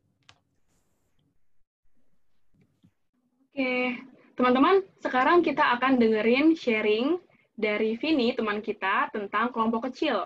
Mungkin teman-teman masih ada yang bingung gitu, kelompok kecil itu apa Kak? Kelompok kecil itu adalah tempat kita bisa bertumbuh dan mengenal Tuhan dengan teman-teman seiman. Oke, silakan Vini. Shalom teman-teman. Perkenalkan, namaku Vini Harina, biasa dipanggil Vini. Aku alumni dari SMA 3 Depok, dan sekarang aku kuliah di Psikologi UI angkatan 2019. Sekarang ini juga aku melayani sebagai tim pembimbing siswa untuk siswa-siswa SMA di wilayah Depok. Nah, di sini aku mau cerita nih terkait bagaimana dulu aku bisa ke kelompok kecil atau yang biasa disebut kakak. Nah, kakak itu apa sih? Jadi, kelompok kecil merupakan kelompok pemuritan di mana kita bisa saling sharing bareng-bareng, sama-sama menikmati firman Tuhan lewat dalam Alkitab tiap minggunya, dan bersekutu juga buat saling menopang dengan teman-teman yang lain. Dan intinya sih, kakak ini semacam support group gitu buat kita, khususnya untuk kita yang sangat membutuhkan persekutuan rohani. Dan kakak adalah wadah di mana kita bisa saling berelasi dengan teman-teman sebaya kita, sekaligus bisa semakin mengenal firman Tuhan. Dan nggak menutup kemungkinan juga teman-teman ketika kita kakak itu memang seminggu sekali, tapi bisa fleksibel juga teman-teman. Kadang ada yang sebulan sekali atau 2 minggu sekali. Tapi memang yang paling ideal itu seminggu sekali buat sama-sama mengenal Tuhan Yesus dengan mengenal firman Tuhan. Ya, firman Tuhannya pun juga digali bareng-bareng sama teman-teman di kelompok kecil. Dan aku waktu itu ikut kakak pas kelas 10 semester 2. Jadi itu pas mau kenaikan kelas 11, teman-teman. Dan gimana sih aku bisa ikut kelompok kecil? Jadi waktu itu aku jadi pengurus rohkri di sekolahku, yaitu SMA 3 Depok waktu itu. Dan jadi di sekolahku itu ada kakak visitor. Itu adalah kakak yang biasanya datang ke sekolah tiap minggunya buat berrelasi sama kita. Dan mantau rohkris kita juga, terus bantuin kita juga dalam rohkris. Ya intinya dia datang buat ada maksud lain lah gitu. Dan waktu itu kakak ini selayaknya sebagai seorang visitor, dia ngajak kenalan sama aku, presentasi sama aku juga. Jadi dia ngajak ngobrol sih. Terus entah kenapa sebenarnya aku di situ gak nyadar kalau aku tuh dideketin sama kakak itu sebenarnya ada maksud dan tujuan yang terselubung. Jadi istilahnya kakak itu PDKT-in aku buat ada maksud lain gitu. Dan aku di situ ngerasa ya kakak itu ramah aja gitu ke aku dan ke teman-teman lainnya. Jadi aku juga senang-senang aja diajak berelasi sama si kakak yang baik. Terus akhirnya lama-kelamaan kita makin dekat, sampailah si kakak ini ngajak ketemuan aku sama teman-teman lainnya. Dan di hari itu ternyata si kakak ini ngajak kita buat ikut kelompok kecil. Di situ perasaanku agak campur aduk gitu. Karena satu sisi senang, tapi satu sisi bingung juga. Ngerasa ini tuh ya buat apa gitu kan. Tapi di situ aku mencoba untuk jalanin dulu karena aku ngerasa penasaran aja sebenarnya kakak itu tuh ngapain. Apalagi ya ada teman-teman sepelayanan kita, jadinya mungkin bisa lebih seru. Terus ya udah sering berjalannya waktu kita diajak buat IPA atau disebut pengabaran Injil melalui pedoman Alkitab. Kita di sini diajarin dan ngebahas dasar-dasar firman Tuhan terkait keselamatan, kejatuhan dalam dosa, dan sebagainya. Dan setelah rangkaian PIPA-nya selesai, baru pemimpin kelompok kecilku, atau yang biasa disebut PKK, menghubungi lagi nih ke semua anggota KK. Kira-kira mau lanjut KK lagi atau enggak? Dan puji Tuhannya, semua anggota mau buat lanjut, dan akhirnya kita bisa makin rutin dan berkomitmen buat ikut kelompok kecil. Dan kelompok kecilku itu berjalan sampai semua anggotanya lulus SMA. Dan selama kurang lebih 1,5 tahun, banyak hal yang aku nikmati di KK. Aku bersyukur karena PKK itu orangnya sangat dewasa rohani dan perhatian banget ke anak-anak kelompok kecilnya. Aku juga bersyukur teman-teman di KK itu orangnya yang nggak jaim juga, jadinya kita ya kayak suka nggak tahu malu gitu. Dan dengan adanya keadaan kayak gitu, aku ngerasa nyaman dan ngerasa senang aja karena relasiku dengan teman-teman kakak yang lain itu baik dan seru. Terus aku juga bersyukur karena aku masih punya wadah di mana aku bisa cerita-cerita terkait kehidupanku. Terus dikuatin sama teman-teman lain, sekaligus bisa belajar buat mendengarkan temanku yang bercerita dan menguatkan mereka juga. Dan aku juga bisa merasa ditopang dan ditegur ketika ikut kakak. Pas misalkan aku cerita tentang kejatuhanku atau aku ngerasa lagi banyak masalah. Aku ngerasa senang karena di kakak itu bisa saling dengerin dan bisa saling menopang juga. Dan bisa semakin kenal firman Tuhan khususnya. Dan bagaimana aku bisa mengenal pribadi Tuhan itu sendiri. Aku makin kagum dengan Tuhan lewat kakak dan banyak hal yang aku bisa nikmati juga ketika sama-sama menggali firman Tuhan. Dan aku ngerasa kalau aku semakin dikuatkan itu gak hanya lewat relasiku ke yang lain aja, tapi dikuatin juga lewat penyertaan yang Tuhan berikan buat aku. Dan selama ikut kakak juga, pasti ada juga sih, aku ngerasa males, capek, bosen, dan sebagainya. Aku inget banget, dulu dalam kakakku itu ada yang saling berantem. Terus ada juga anggota lain yang suka nggak bisa datang karena urusan lain lah, suka telat datang kakak, sampai mungkin PKK aku waktu itu capek sendiri kali ya, merasa kayak ya ampun kok ini anak gue gini banget gitu. Terus ya kita juga udah mulai sulit buat kakak itu pas kita kelas 12. Karena saat itu ya kita makin sibuk dengan studi dan kepengurusan terakhir di Roh Kris. Jadi pokoknya sibuk banget lah buat urusin ini itu. Jadinya ya selama di kelas 12, kita jadi jarang banget buat kakak. Dan sekalinya kakak pun yang datang cuma 2-3 orang aja. Padahal waktu itu anggota kelompok kecilku ada 8 orang. Dan di situ ya aku juga ngerasa makin sulit sih untuk menghidupi firman Tuhan, karena aku pun juga yang jadinya jarang ikut persekutuan. Dan selama kakak juga, aku akhirnya sadar kalau kakak itu penting banget buat kita, khususnya untuk pertumbuhan rohani kita. Lewat kakak, aku bisa dapetin banyak hal yang bermanfaat banget buat diri aku. Dan aku juga ngerasa bersyukur kalau ada PKK yang bisa menguatkanku dan menegurku. Dan dampak kakak itu sangat besar buat hidup aku, dan aku sangat bersyukur. Dan kehadiran kelompok kecil, akhirnya hidupku pun bisa diubah oleh Tuhan. Dan jadi teman-teman, pesanku sih adalah jangan sampai kita menyia-nyiakan kesempatan untuk ikut kelompok kecil. Kakak hadir agar kita bisa semakin bertumbuh kerohaniannya. Kakak juga hadir agar kita juga tidak semakin serupa dengan dunia ini. Aku harap teman-teman bisa semakin menikmati kakak seperti yang sudah aku nikmati. Pertumbuhan rohani itu hal yang patut kita terima, teman-teman, khususnya dalam hidup kita. Dan kita akan semakin mengerti betapa indahnya hidup dalam Tuhan dan dengan mengenalnya lewat firman Tuhan, sekaligus ketika kita ya bersekutu dengan saudara-saudara seiman kita. Dan mungkin tanpa ada kakak, aku nggak bakal kayak seperti sekarang ini. Aku sangat bersyukur dengan adanya PKK aku, yaitu Kak Bunga, ya ada di sini kayaknya teman-teman di Zoom ini, dan juga adanya kehadiran teman-temanku yang lainnya. Buah kelompok kecil Kak Bunga pun akhirnya bisa dilanjutkan oleh aku dan teman-teman sepelayananku yang akhirnya, puji Tuhan, dalam waktu dekat kita juga akan memimpin kelompok kecil untuk siswa-siswa lainnya. Sama seperti ya waktu itu Kak Bunga memimpin kelompok kecil kami. Dan aku bersyukur ketika aku dan teman-temanku bisa diberikan kesempatan juga untuk memimpin kelompok kecil. Doakan agar kiranya kami bisa sama-sama berhikmat dalam memimpin anak-anak kelompok kecil kami, dan juga bisa menjadi teladan juga bagi mereka. Mungkin segitu dulu teman-teman sharingku, kiranya teman-teman yang bisa semakin dikuatkan dan mau menikmati pertumbuhan rohani, khususnya lewat kelompok kecil. Dan terima kasih banyak teman-teman. Sampai jumpa. Tuhan Yesus memberkati.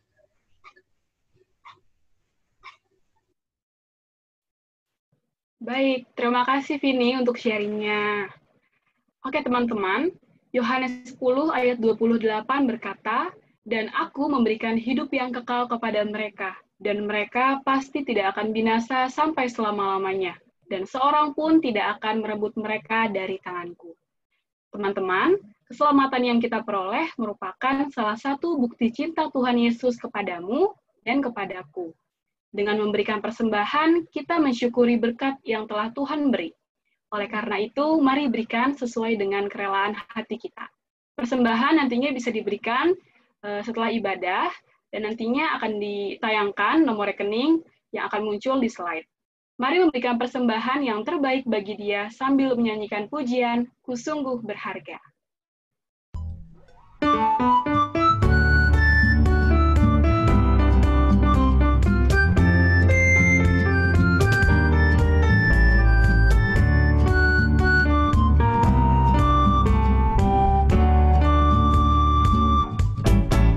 Alangkah sukacita hatiku, sungguh sempurna bahagiaku ketika akhirnya ku diselamatkan oleh Yesus Kristus. Alangkah sukacita hatiku, sungguh sempurna bahagiaku, terhapuslah kini semua dosaku. Oleh darah Yesus kini ku hidup, bukan untukku lagi, ku hidup untuk Yesus. Karena kasih-Nya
hatiku sungguh sempurna bahagiaku ketika akhirnya ku diselamatkan oleh Yesus Kristus. Alangkah sukacita hatiku sungguh sempurna bahagiaku, terhapuslah kini semua dosaku oleh darah Yesus. Kini ku hidup bukan untukku lagi, ku hidup untuk Yesus. Karena kasih-Nya Dia pandangku, ku sungguh berharga, ku sungguh berharga, ya sungguh ku berharga. Kini ku hidup bukan untukku lagi, ku hidup untuk Yesus. Karena kasih-Nya Dia pandangku, ku sungguh berharga, ku sungguh berharga, ya sungguh ku berharga.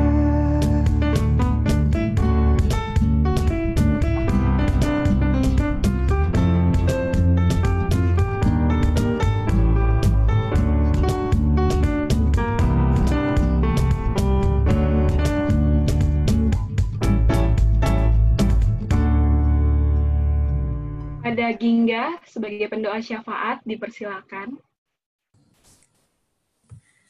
Ya, teman-teman, mari kita bersatu di dalam doa.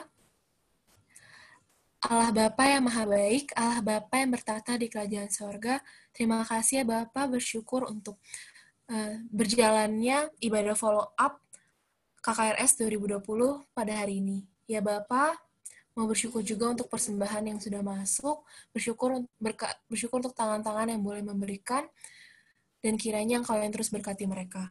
Ya Bapa, mau berdoa juga untuk setiap siswa yang hadir. Berdoa ya Bapa agar mereka boleh semakin teguh dan yakin dan menaruh hidupnya sepenuhnya dalam tangan-Mu. Dan juga mereka boleh terus berpengharapan akan jaminan keselamatan yang hanya melalui Yesus Kristus. Ya Bapa, mau berdoa juga untuk pembelajaran jarak jauh yang dilakukan oleh hampir semua sekolah yang ada di Indonesia ini. Ya Bapa, berdoa untuk setiap siswa, kiranya mereka boleh terus semangat dan tidak mudah jenuh dalam pembelajaran jarak jauh ini. Berdoa juga agar mereka boleh terus mengingat bahwa studi ini dilakukan hanya untuk kemuliaan nama-Mu. Ya Bapa, mau berdoa juga untuk setiap HPDT atau hubungan pribadi dengan Tuhan setiap siswa. Ya Bapa, mau berdoa agar sekiranya setelah ibadah follow up ini, kami setiap siswa boleh semakin rindu untuk bersekutu secara pribadi dan bertumbuh di dalam Kristus. Ya Bapa, kami juga ingin berdoa untuk Roh Kris setiap sekolah, mau berdoa untuk setiap sekolah agar mereka dapat tetap semangat mengerjakan pelayanan mereka, mengerjakan persekutuan Jumat online yang diadakan. Mau berdoa juga sehingga setiap jemaat boleh terus mengingat bahwa Roh Kris adalah persekutuan yang dapat menopang pertumbuhan iman setiap kami.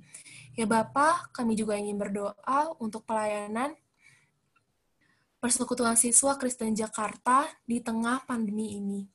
Mau berdoa agar PSKJ semakin tepat sasaran dan semakin dekat untuk siswa yang dilayani.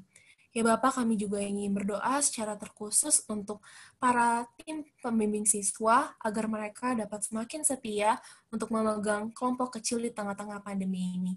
Ya Bapak, tak lupa juga kami ingin berdoa untuk pandemi COVID-19 yang masih terjadi di dunia ini ya Bapak, terkhusus di Indonesia. Kami ingin berdoa kiranya hanya Engkau saja yang bisa memulihkan bangsa ini dari segi kesehatan dan ekonomi.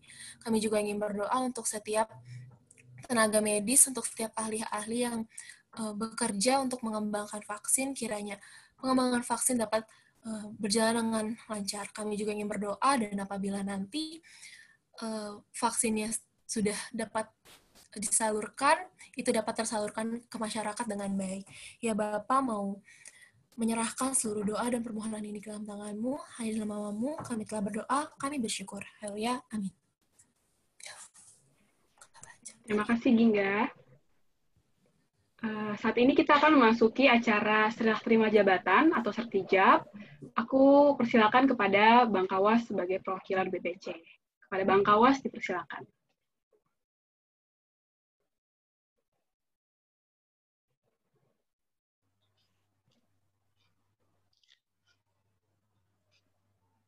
Ya, terima kasih untuk Kesia Tea ya sebagai worship leader kita di siang sore hari ini ya. Selamat siang adik-adik teman-teman semua. Kita masuk dalam pelantikan pengurus baru ya. Kita bersyukur untuk penyertaan Tuhan bagi pelayanan siswa sampai sekarang. Sudah banyak kemajuan ya, banyak sekolah, banyak siswa yang sudah mendengar Injil, keselamatan Tuhan Yesus, termasuk adik-adik dan teman-teman sekalian. Tadi banyak pertanyaan yang belum terjawab. Nah, nanti di mana jawabnya ya? Di kelompok kecil gitu kan tadi ya udah sharing. Nah, siapa yang mengurusi ini? Harus ada teman-teman pengurus ya. Ada abang, ada kakak, ada teman-teman yang harus mengurusi persekutuan siswa Kristen Jakarta dan Depok ya. Jadi kiranya kita makin sungguh-sungguh mengerjakan pelayanan siswa ini ya. Sebagaimana moto pelayanan kita, Student Today, Leader Tomorrow, itu perlahan-lahan mulai bergeser ya. Sekarang malah Student Today, Leader Today ya. Sudah banyak pemimpin-pemimpin sejak dari masa muda. Jadi kalau kita tahu bahwa leadership is influence gitu ya, dari siswa pun bisa jadi influencer. Sehingga we have no excuse ya not to serve God and students seriously. Jadi nggak punya alasan lagi untuk tidak melayani siswa sejak dari sekarang, sejak dari muda, karena kondisi memang pemimpin sekarang makin muda gitu ya. Jadi kondisi boleh makin sulit saat ini ya, boleh berubah.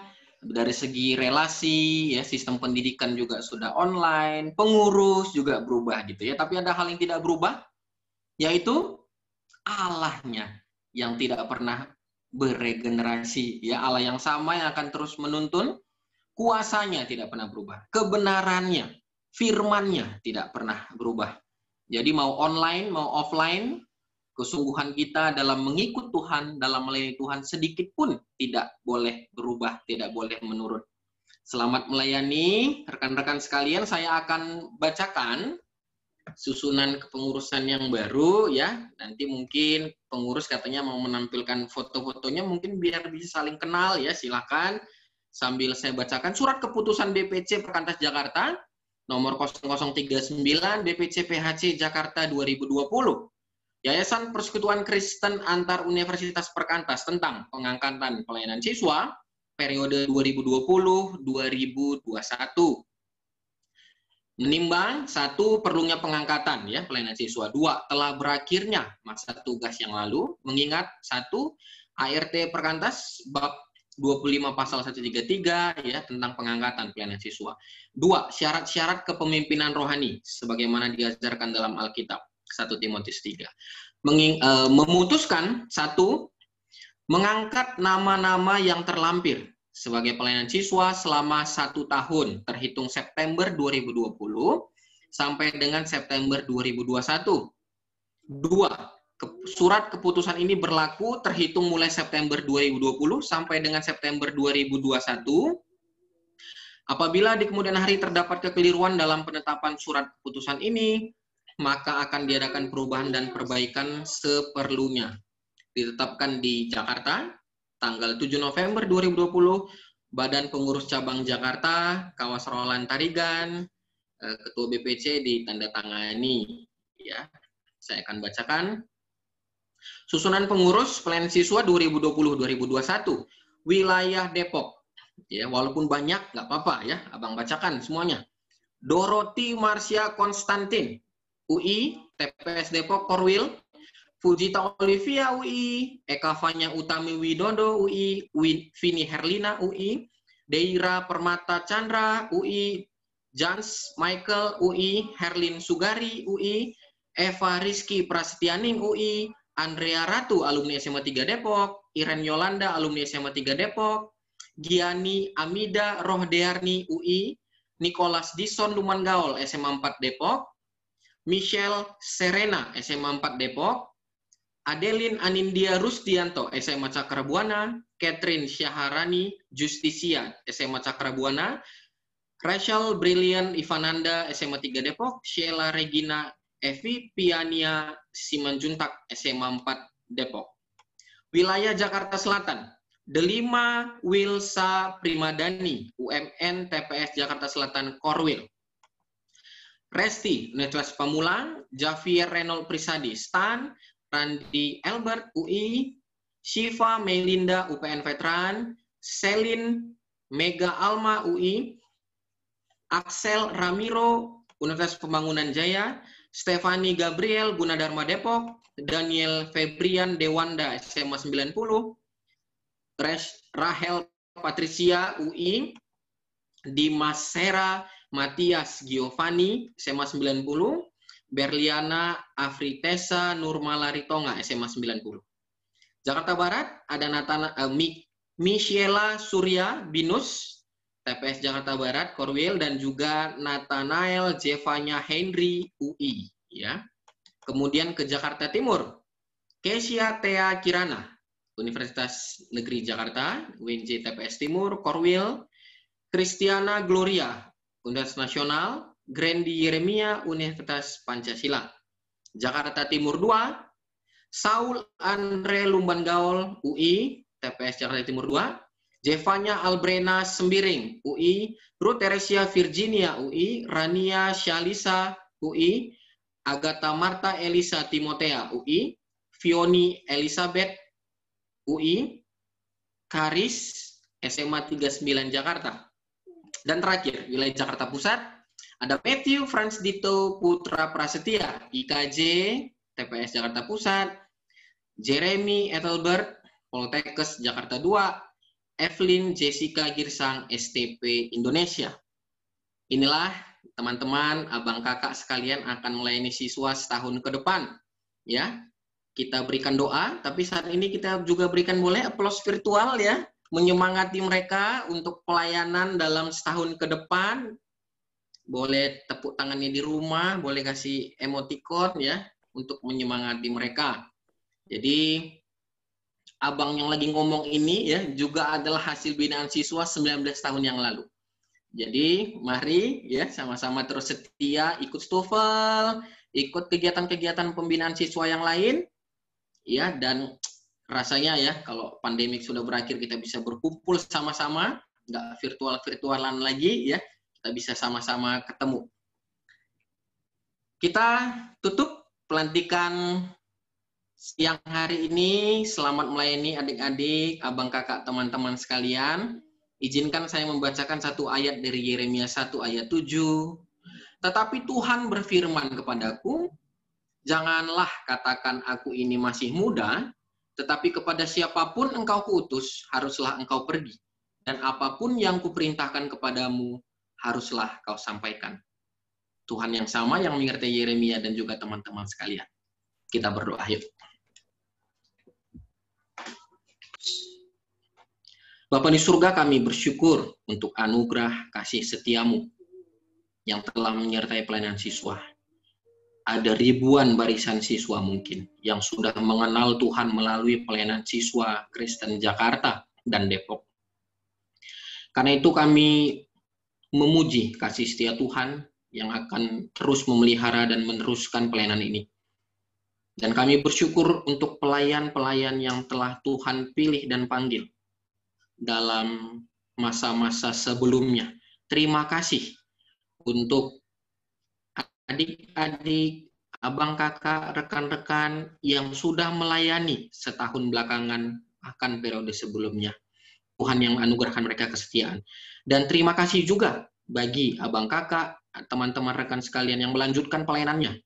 Yang sudah kami dengar tadi nama-namanya yang akan memulai pelayanannya setahun ke depan.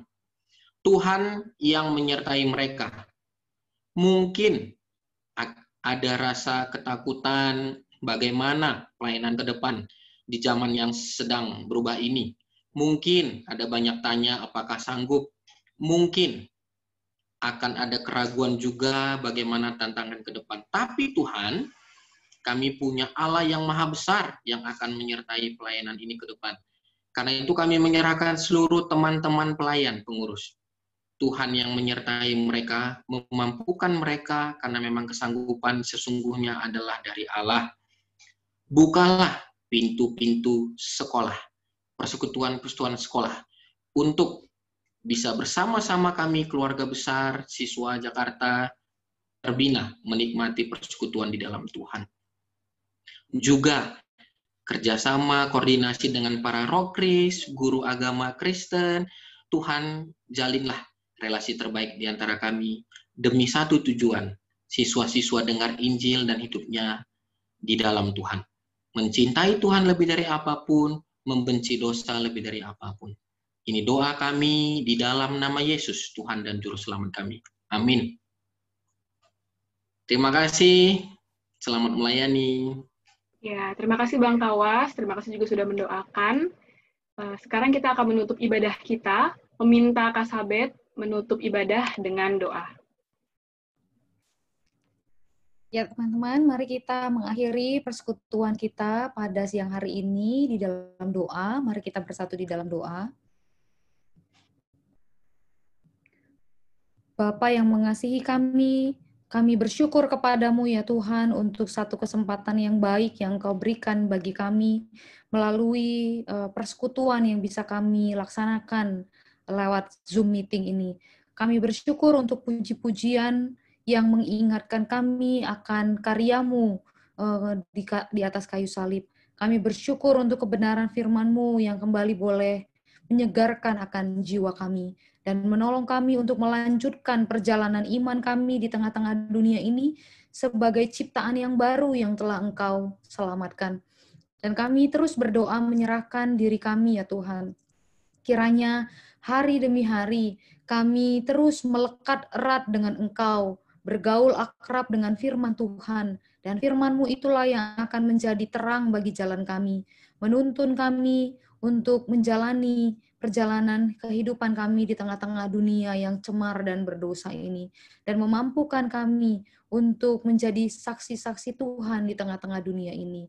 Dan kiranya juga persekutuan kasih kami dengan Engkau dan juga dengan sesama kami, itu terus boleh menguatkan kami, terus boleh menguduskan kami, supaya akhirnya kesaksian hidup pribadi kami dan juga kesaksian komunitas kami sungguh boleh menjadi satu kesaksian yang nyata bagi dunia ini. Sehingga ketika orang melihat hidup kami, melihat hidup dari komunitas kami, mereka boleh dibawa untuk mengenal Tuhan.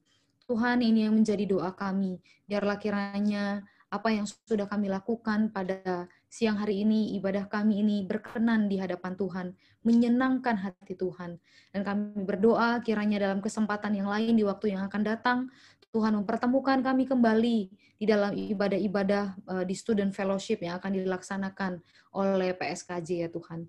Terima kasih Tuhan. Di dalam nama Tuhan kami Yesus Kristus, kami mengucap syukur dan berdoa. Amin. Baik teman-teman, ibadah kita sudah selesai, tapi teman-teman diminta untuk stay di room Zoom ini, karena apa?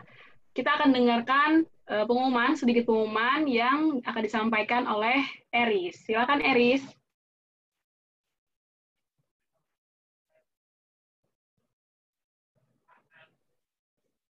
Ya, oke. Halo semuanya, shalom. Halo.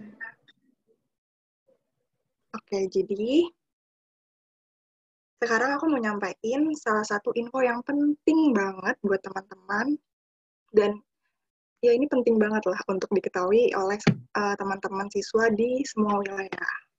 Mungkin tadi teman-teman udah ngeliat gitu ya, dengar dari kakak-kakak, dari Kak Sabet, dari Bang Kawas, dan juga orang-orang lainnya tentang student fellowship. Nah, mungkin teman-teman bingung nih, student fellowship itu apa sih? Nah, hari ini aku mau ngasih pengumuman tentang student fellowship. Nah, student fellowship ini atau biasa disingkat STUFL, ini adalah wadah bagi kita untuk bersekutu dan beribadah bersama. Di sini kita bisa bertemu dengan teman-teman dari sekolah yang lain, atau mungkin bahkan wilayah yang lain. Nah, mungkin bisa di next kali ya, slide-nya. Oke, ya ini teman-teman. Jadi, student fellowship ini sendiri, kalau sebelum pandemi, biasanya diadakan oleh banyak wilayah nih teman-teman yang ada di Jakarta. Ada dari Jakarta Pusat, Jakarta Barat, terus Depok, Jakarta Selatan, Jakarta Timur, dan Jakarta Timur 2. Nah, kalau teman-teman lihat nih, di situ ada foto-foto kan. Nah, itu ada teman-teman siswa yang baru saja selesai mengikuti student fellowship, mengikuti ibadah bersama. Ada yang mungkin di bawah itu ada yang habis ikut kelompok sharing, ada yang habis ikut ibadah, dan di situ juga ada Instagram-nya teman-teman. Kalau misalnya teman-teman dari wilayah Depok, teman-teman bisa follow nih Instagram-nya PSKJ Depok. Dari situ teman-teman bisa tahu info-info tentang student fellowship, tentang sharing siswa, atau mungkin info-info lainnya kayak KKRS dan lain sebagainya. Atau mungkin teman-teman masih bingung nih, Kak, aku dari SMA ini, tapi aku bingung banget, aku nggak tahu dari wilayah mana. Nah, mungkin bisa banget nih follow semuanya aja ya, teman-teman.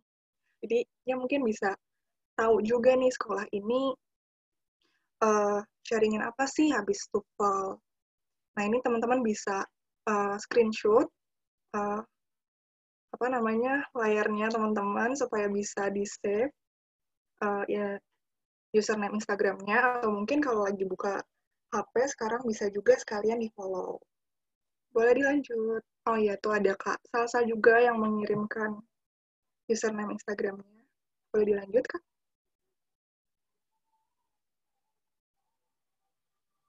Ya, sebelumnya lagi. Ya, nah ini kalau yang tadi kan ada wilayah Jakarta Pusat, Barat, dan Depok. Nah ini ada dari Jakarta Selatan, Jakarta Timur 2, dan Jakarta Timur. Nah itu kalau teman-teman bisa lihat di situ ramai juga ya, ada teman-teman siswa dari berbagai sekolah. Kalau di Jakarta Selatan itu ada waktu itu lagi ibadah yang kreatif, di mana kita waktu itu temanya tuh tentang menjaga lingkungan gitu. Jadi kita sama-sama mendorong siswa-siswa untuk memberitahukan teman-teman yang lain agar menjaga lingkungannya. Terus juga di Jakarta Timur 2, ada berdoa bersama. Terus di Jakarta Timur juga ada School Goes to School. Jadi banyak banget nih teman-teman yang dilakuin di Student Fellowship di setiap wilayahnya. Nah, tapi kalau sekarang kan pandemi nih, Kak. Terus gimana? Kan kita nggak bisa ketemuan.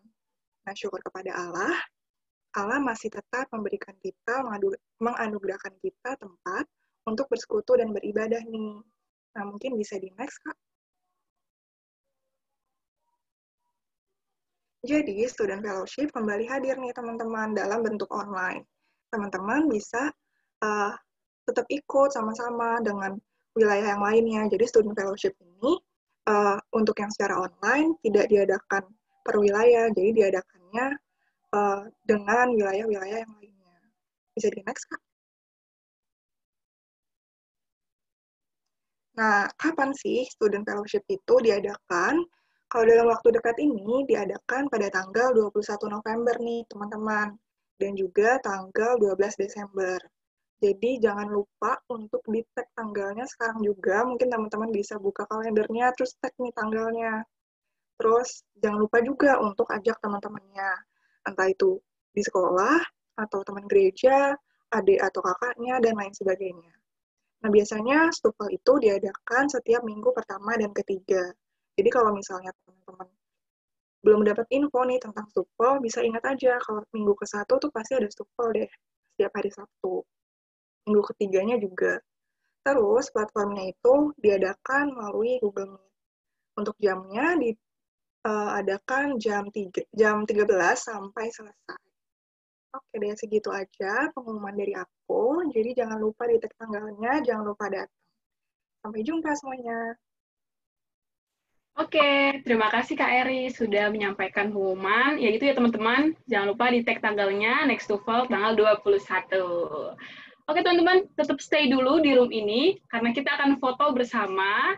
Sekarang aku minta teman-teman open kameranya agar kita bisa foto bareng untuk dokumentasi. Yuk, dibuka kameranya.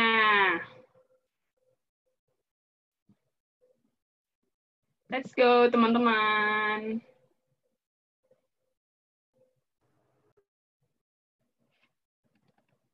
Ayo, tampilkan aura tercantikmu dan tersampanmu. Asik. Udah mulai membuka nih yang lain. Ayo, aku tungguin. Silakan dibuka kameranya, teman-teman.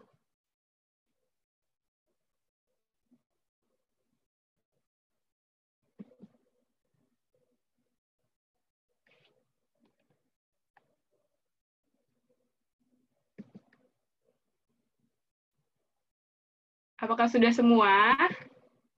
Oh, tunggu, aku cek dulu. Masih ada yang belum nih. Ayo. Yuk, open kameranya.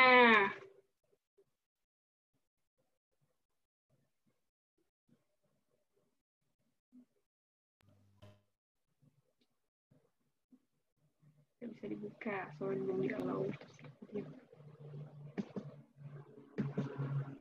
Oke, mungkin aku akan hitung, teman-teman ready untuk smile.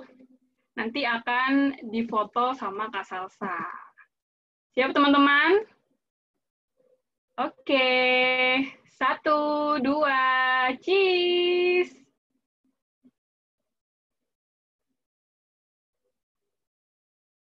Apakah sudah, Kak Salsa? Oke, lagi-lagi. Mungkin slide yang selanjutnya. Layar yang selanjutnya. 1, 2, cheese! Senyum. Apakah sudah, Kak Salsa? Sudah. Yang terakhir ya, Kak? Atau ada lagi? Oke, sudah semua. Terima kasih teman-teman. Rangkaian ibadah kita sudah selesai. Terima kasih kepada Kak Sabet atas pelayanannya hari ini dan juga kepada Bang Kawas yang sudah membacakan sekejap. Baik, sampai jumpa di Student Fellowship selanjutnya, teman-teman. Tanggal 21. Jangan lupa di-tag ya. Bye-bye. Bye. Dadah. Sampai jumpa. See you. Bye.